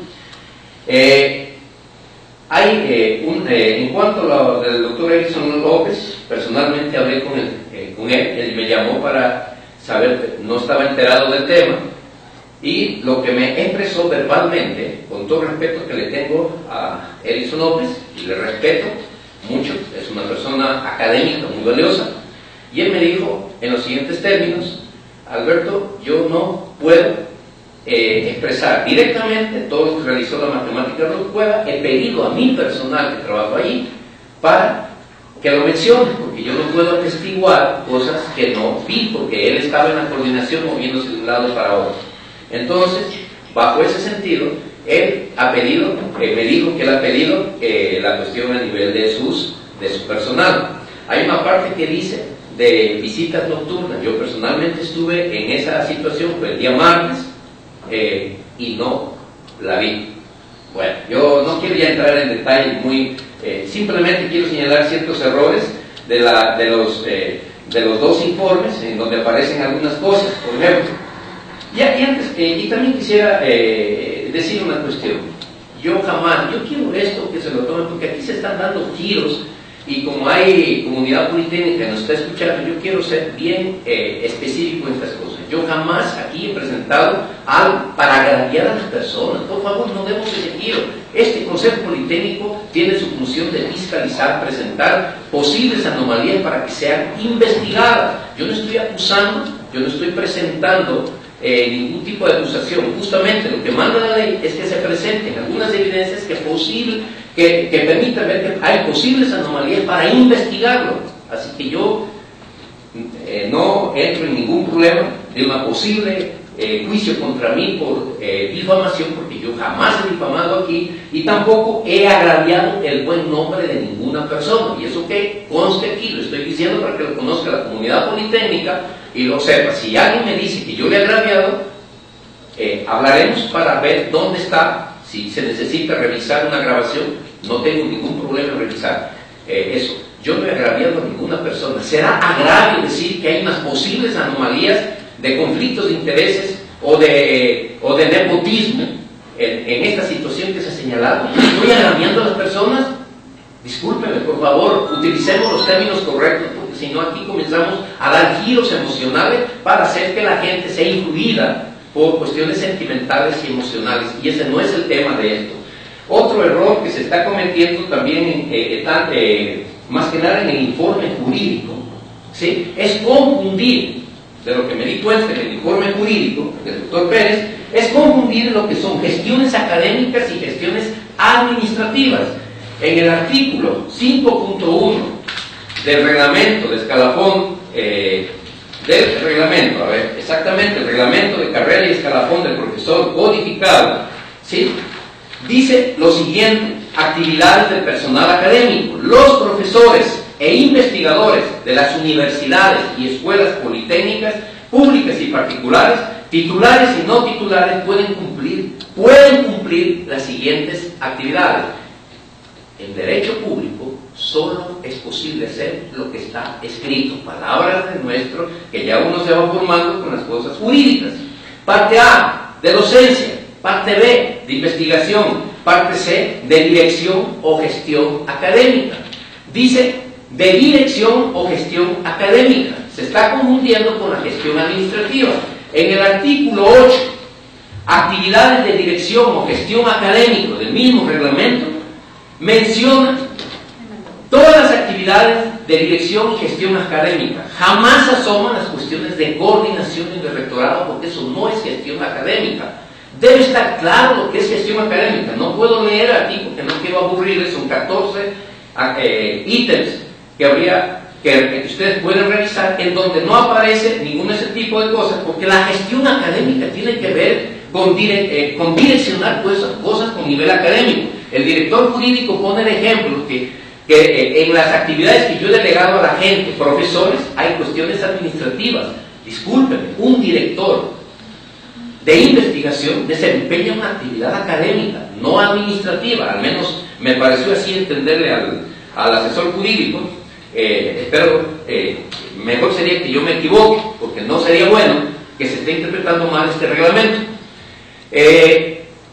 Tengo coordinadores. Tengo un coordinador de proyección social, un coordinador de posgrados. Esos son actividades netamente académicas, no administrativas. Ninguno de los profesores que trabajan conmigo desarrollan actividades administrativas. Todos los que desarrollan actividades administrativas conmigo no son profesores. Entonces eso es muy importante que se lo entienda, y podríamos mencionar a todas las personas. Entonces esa es una cuestión que quiero dejar en claro. Y por último, a ver, dos cosas más. Después de haber leído, sinceramente, me vino ciertas cuestiones de experiencia de mis actividades académicas como profesor y como investigador. Después de haber leído el estudio jurídico del doctor Pérez, con mucho respeto, valoro a las personas, cada persona tiene toda su experticia. Pero me llega a mí una situación muy interesante que ocurre en las ciencias. Con un poco de información que nosotros tengamos, con una capacidad intelectual como la tiene el doctor Pérez, con toda su formación y experticia, siempre es posible, y esto es conocido tanto por matemáticas, en la lógica matemática, como por el conocimiento que se tiene en las ciencias, siempre puedo llegar a una meta que yo mismo me planteo.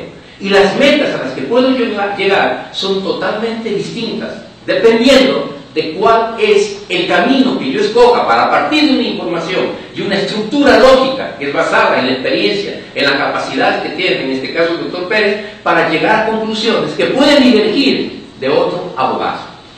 ¿Qué quiero decir con esto? En la ciencia, para evitar ese tipo de problemas, se utiliza un lenguaje matemático objetivo, porque resulta que en el conocimiento de las prácticas, de la vida diaria, personas que reciben distinta información, o mejor dicho, incluso la misma información, con una estructura lógica similar, puede llegar a distintos resultados. Una persona, poniendo un ejemplo que es muy básico de la física inicial de pregrado, una persona puede concluir que un cuerpo está caliente, un cuerpo que otra persona con la misma información puede concluir que está frío, otra persona puede concluir que está tibio. Saber que tiene la razón, no hay forma de llegar a conclusiones.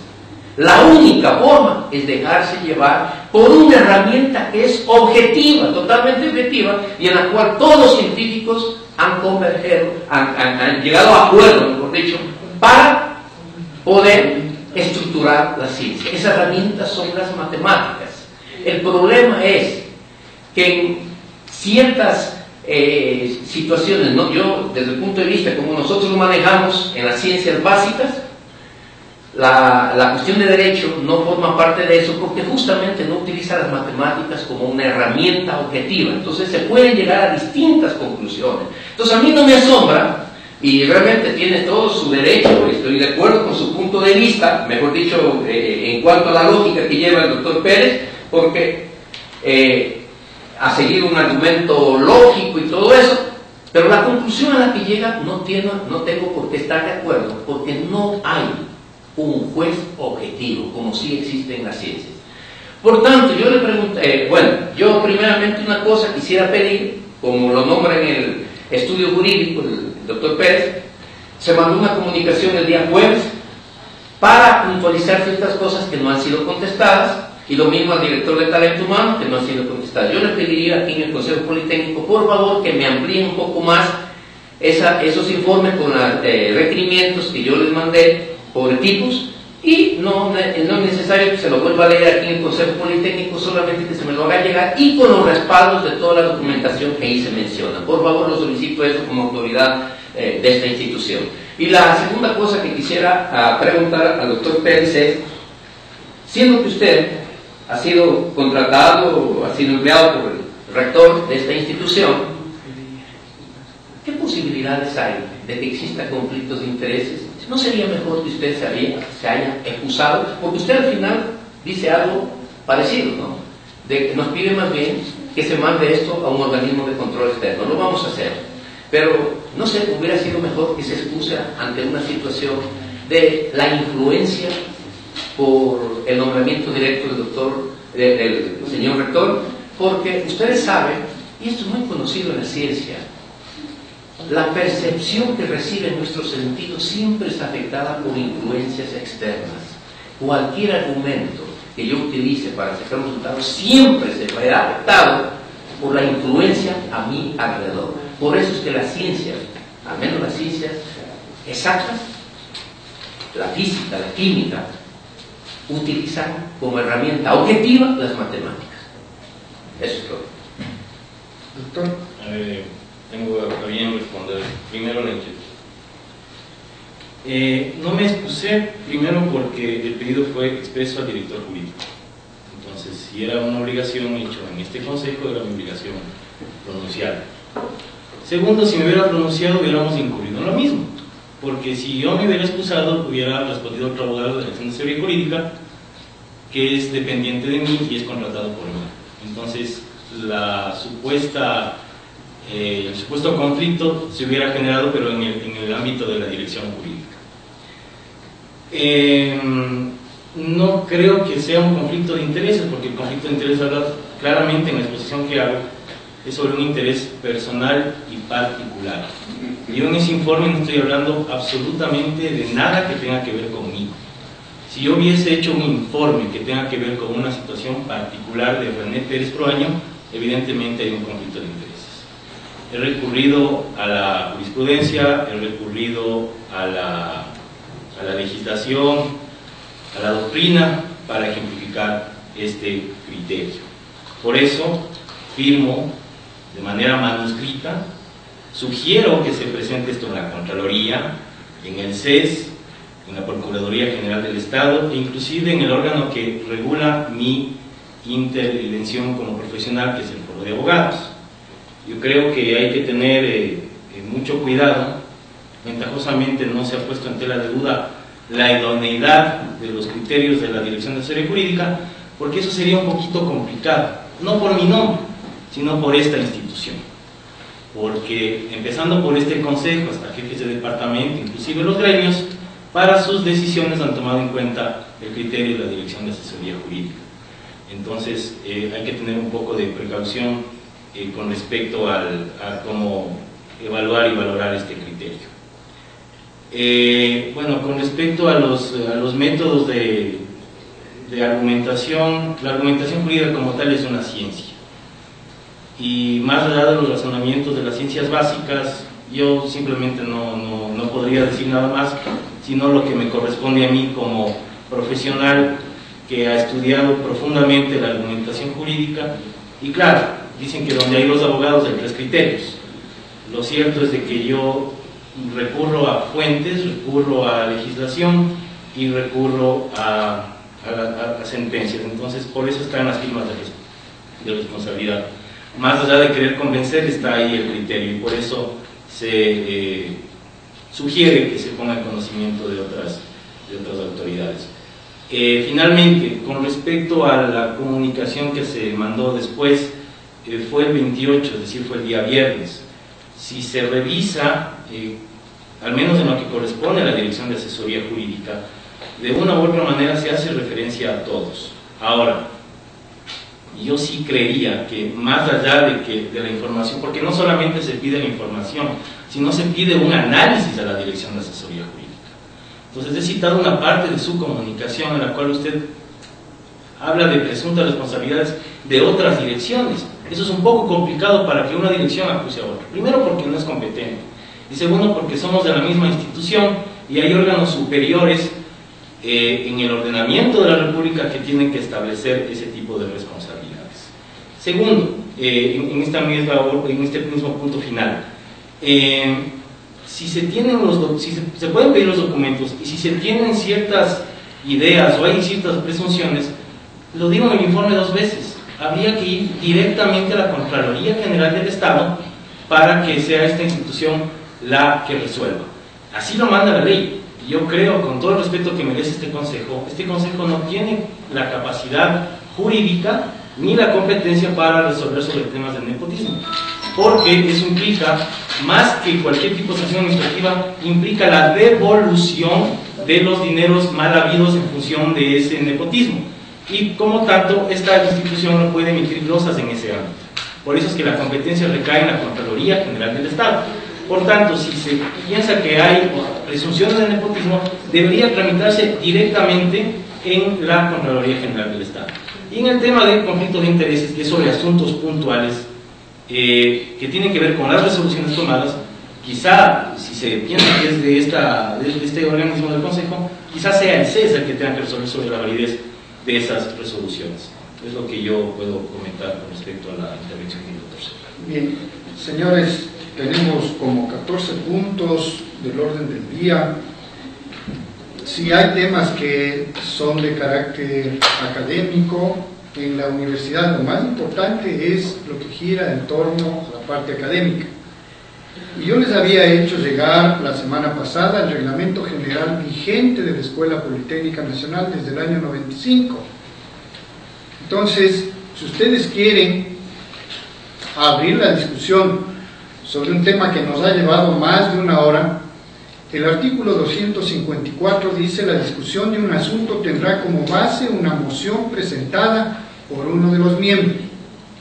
Alguien de ustedes va a presentar una moción, se somete a discusión, hemos dicho no por eliminar ni por coartar la libertad de expresión, que tenemos derecho a expresarnos libremente hasta unas 2 veces. Eso no quiere decir que se puedan tomar todo el tiempo del caso. Definitivamente lo que queremos es que exista una moción, o que exista una acusación, o que exista alguna cosa puntual sobre la que debatimos y obviamente tomamos alguna decisión. Si no, las cosas quedan flotando. Yo creo que tenemos que ser muy directos para defender a la institución. Mi papel aquí es simple y sencillamente conducir a esta institución hacia la excelencia, y creo que todos y cada uno de nosotros estamos involucrados en eso. No perdamos el tiempo, presentemos una moción, si alguien quiere, obviamente se discute y pasemos, porque hay temas importantes como políticas de docencia, políticas de investigación, los mismos contratos a los que hacía referencia. Todas estas cosas tenemos que evacuar, los concursos que se han declarado desiertos, hay que incorporar profesores. Esa es la vida académica de la institución. Las cortinas de humo no sirven para tapar lo real. Esta Escuela Politécnica Nacional se merece mucho más. Se merece que nosotros trabajemos 12 horas al día, que vengamos los sábados, que no nos tomemos vacaciones, que hagamos lo que tenemos que hacer en función de la universidad. ¿Alguien tiene alguna moción sobre esto? Pasamos al siguiente punto del orden del día. Ya pasamos al siguiente punto del orden del día, señor vicerrector. Con el debido respeto, estoy preguntando y hago silencio para que expongan las cosas. Es que no es una moción, señor presidente, usted mencionaba si es que hay una moción. Y si no hay una moción, ¿cómo discutimos? Lo que voy a decir ahora simplemente hace referencia a los comentarios del doctor Pérez. Allá. Sigue el debate entonces sobre el tema y dejamos aparte los temas académicos y de investigación. Siga, por favor, señor vicerrector. Gracias, señor presidente. Yo solamente quería comentar o pedir alguna explicación sobre un comentario que hizo, no sé, lo que dijo el doctor Pérez con respecto a que él ha contratado a personas para que trabajen con él. Entonces entiendo yo que la autorización del contrato lo tiene el doctor Pérez. Usted mencionó que ha contratado a personas para que trabajen con usted, porque yo no sé si es que puede usted hacer ese tipo de actividad o no lo puede hacer, porque le menciono esto porque al momento yo he pedido primero el nombramiento de la directora de docencia por algunas ocasiones y no ha sido tramitado. Y segundo, porque también solicité que se contrate una secretaria. Solicité que se contrate y no se ha dado paso a la misma dirección de docencia. Sin embargo, usted menciona que usted ha contratado algunas personas que están trabajando con usted. A eso sí da referencia, señor rector. Claro, bueno, como tal yo no contrato porque contrata el señor rector. Fue en el sentido figurado por ejemplificar la dependencia y la dependencia laboral que existía y que incurriríamos en el mismo razonamiento que había expresado el doctor Sergio. Sí, en verdad, la Dirección de Asesoría Jurídica, hasta lo que tengo entendido, es la dirección que menos personal tiene. Igual con las personas que contamos, creemos que todavía nos falta completar por toda la demanda de trabajo que tenemos, pero no tenemos el espacio. Tiene al director, que es quien habla, está una secretaria que es de planta y tiene dos personas con contratos de servicios vocacionales, es decir, que están trabajando. Entonces, de planta no existe personas adicionales, esa es la gente que trabaja en la Dirección de Asesoría Jurídica. Entiendo yo que esas personas que trabajan con usted son de su confianza. Sí, bueno, evidentemente porque no había otro personal. Bien, habíamos dicho también, ¿no es cierto?, que hemos tomado decisiones respecto del personal ocasional, pero también hemos tomado decisiones para empezar a hacer los concursos de acuerdo a las jubilaciones que se van dando de los diferentes espacios, secretarias, conserjes, ayudantes, técnicos, etcétera, etcétera. En realidad yo voy a priorizar los próximos días, obviamente, el tema de la reforma presupuestaria para poder tener recursos y subir el sueldo a los profesores. ¿Sí? Y en realidad los demás nombramientos ciertamente de directores y todo, a pesar que dice el estatuto que los nombra el rector, yo he reunido a los decanos, me he reunido con el señor vicerrector y le he pedido que discutan cuál es la persona que puede dirigir esa cuestión, porque si fuese de aplicación directa el estatuto yo nombraba a dedo y eso no sucede. Yo, si algo tengo de malo, es que soy democrático y creo que la democracia se cura con más democracia. Simple y sencillamente no emitamos juicios de valor sin las debidas sustentaciones.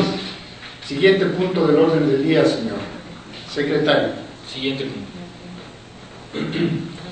El memorando número, estamos en el punto número 4 del orden del día, la página 26, por favor. Es el memorando número PNR 2015-0073M de 3 de marzo de 2015, suscrito por el señor rector, dirigido al secretario general. Asunto: solicitud de aprobación del Plan Estratégico 2014-2018. Por medio del presente momento solicitar a los miembros del Consejo Técnico de aprobación del Plan Estratégico 2014-2018, para lo cual apunto el resumen ejecutivo del mismo. Directamente el señor rector. Resumen ejecutivo del Plan Estratégico 2014-2018. El contenido del plan estratégico se estructuró de manera sistemática atendiendo la realidad particular de la institución, al marco legal de planificación del Estado y consecuentes con las capacidades que tiene la Escuela Politécnica Nacional de contribuir al desarrollo del país y a la construcción de la Universidad de Docencia e Investigación que se ha planteado. La Escuela Politécnica Nacional es una institución que contextualiza su desarrollo en el marco de las nuevas realidades locales, nacionales e internacionales y el escenario normativo vigente. Tal es así que ha exigido contemplar la planificación como una actividad prioritaria y una estrategia tendiente a favorecer el cumplimiento de los fines institucionales, así como mantener la categoría A de acreditación, caminar hacia la categorización internacional y con ello obtener ventajas competitivas sostenibles. En este sentido, se puede vislumbrar el Plan Estratégico 2014-2018 desde 4 factores. 1. Problemática general. La gestión de la Escuela Politécnica Nacional expresa la doctrina fundamental sobre la cual se desarrolla. Perdón un ratito, ¿en dónde está leyendo? Porque yo no tengo ese documento. El que nos enviaron. No ha llegado con 24 horas. Ese documento está en los documentos que Pero no llegó con En el 24 que horas. nos enviaron. Sí, efectivamente, como ustedes ven, la fecha del memorando es del día de hoy, por eso es que nos les envió el día de ayer. Pero no. Página 27 yo la tengo. Sí, pero no llegó con 24 Claro. No está en el de correo electrónico. O sea, en la documentación que No. nos enviaron por correo electrónico no está. Sí, no está, porque como ustedes ven, el documento fue remitido el día de hoy. Pero habíamos quedado que se trataba si es que era enviado con 24 Habría horas. que comentárselo, señor presidente. Yo les estoy comentando por correo. Mi correo ayer no sé si terminó de leer. Bueno, consultemos al señor presidente que esperemos de que regrese porque en realidad así se quedó, ¿no es cierto? La información concerniente debería entregarse con 24 horas de anticipación. Queremos más bien ya está aquí. Señor presidente, manifiesta la ingeniera Tania Costa que el documento no les llegó con 24 horas de anticipación. El documento se entregó, el plan estratégico se entregó el 4 de diciembre del 2014. Esta es un resumen ejecutivo, porque como estamos trabajando con ese documento, obviamente lo que requiere es que lo aprobemos en Consejo Politécnico, porque este fue un trabajo colectivo de 78 personas, no es que lo ha hecho el rector, ni hemos hecho solamente en Consejo Politécnico. Ahí trabajaron 78 personas de los diferentes estamentos. Lo que tiene que existir es la constancia legal de que el Consejo Politécnico aprobó el documento del Plan Estratégico 2014-2018. Eso no es para nada una camisa de fuerza y podemos sobre la marcha ir haciendo todos los ajustes que tengamos. Pero para eso está el documento. Recuerden ustedes, este documento, el plan estratégico, se hizo el año pasado. Lo que pasa es que hace falta jurídicamente, así como tenemos que actuar con el presupuesto. Si quieren más plazo y todo lo demás para discutir, eso es discutir el plan estratégico, no el hecho oficial de que la Politécnica tiene un plan estratégico. ¿Estamos? Señor presidente, solamente estaba yo mirando el documento. La verdad es que no nos ha llegado ese documento con 24 horas para poder examinar. Conocíamos ese documento anterior, pero no sabíamos que aquí está el resumen. Evidentemente es un resumen del documento. Yo estaba mirando, con un poco tiempo que se tuvo, dentro de esto hay actividades que conciernen al vicerrector de docencia, ¿no? Y más abajo veo también el tema de las políticas de investigación.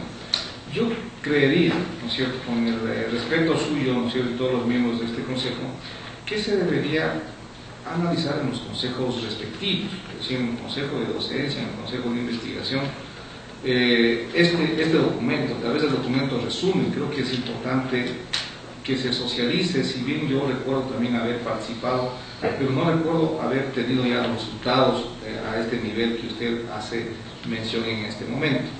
Entonces, más bien la propuesta mía más bien es, antes de entrar a analizar, es que se permita que los consejos, tanto de docencia, porque veo que existe una participación del vicerrector de docencia, el vicerrector de investigación, veo yo aquí en este documento, que más bien se analicen y se discutan en los consejos respectivos, ¿no? Esa es la propuesta entonces que hace el señor vicerrector. ¿Cuánto tiempo cree que les puede llevar? Trataríamos en la siguiente sesión en lo que es a mí la parte pertinente.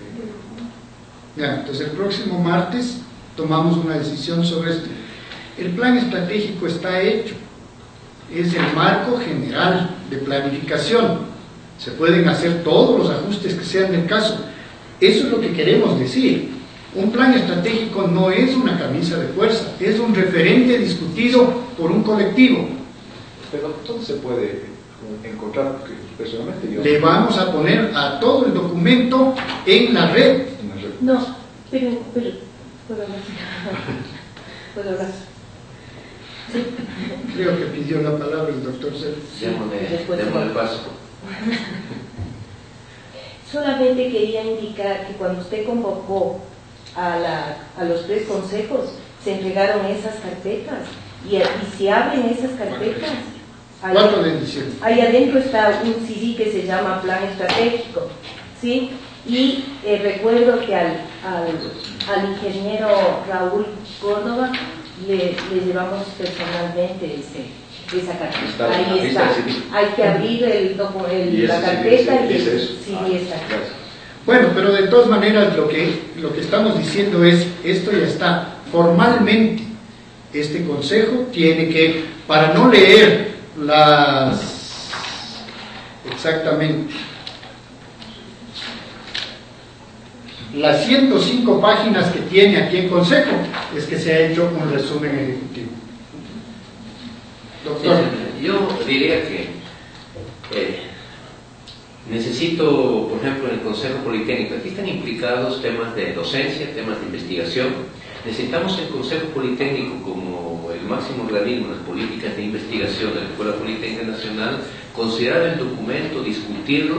Realmente nosotros no hemos podido abordar porque no tuvimos la directriz de una urgencia. Realmente estamos trabajando muchísimo, incluso teniendo reuniones extraordinarias para cubrir el hecho de unos normativos, procedimientos en la cuestión de los doctorados, en cuestiones de reglamentos que no han existido nunca en investigación, porque este vicerrectorado es nuevo, y eso nos ha demandado mucho tiempo. Discutir un normativo, como usted sabe, a veces nos ha demandado 3, 4 reuniones.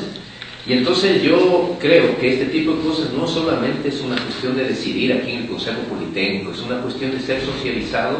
Primeramente yo creo que en los consejos de docencia, en el caso del Consejo de Investigación, que jamás se ha topado el documento, y que se debería de por lo menos tener una lectura en el Consejo de Investigación para tomar decisiones. Este Consejo Politécnico debe conocer las políticas de docencia a nivel del Consejo de Docencia y las políticas de investigación a nivel del Consejo de Investigación, tal como lo dice el Estatuto. Entonces yo pienso que eso primeramente tendríamos que hacer, y eso obviamente demanda un tiempo que no me parece ni siquiera para la próxima semana. Yo diría mínimo unos 15 días como mínimo.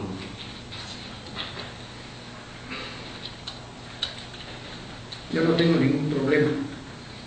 Nos podemos tomar todo el tiempo que sea, pero fue discutido colectivamente por 78 personas.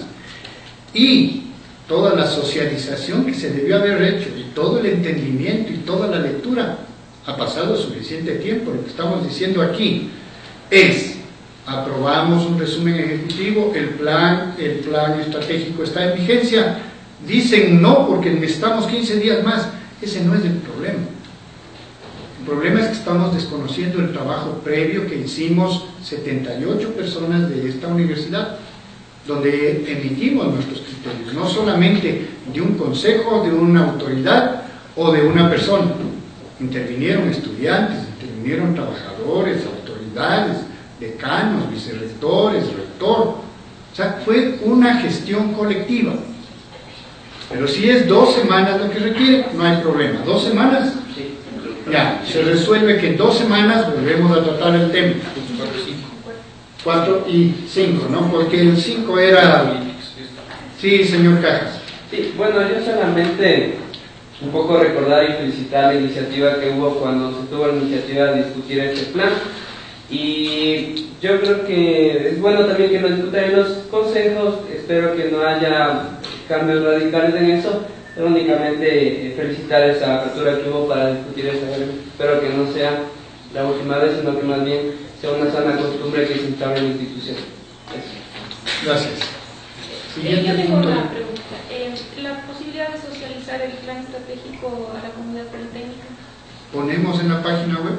Sí, eso ¿Esta? sería. Así es, en la página web. Por supuesto. Listo. El punto 6 del orden del día, concurso de declaraciones por Consejo Politécnico. Disculpe, secretario. Punto 5. Quedamos entre dos, iban a ser 4 y 5. El 5 son las políticas.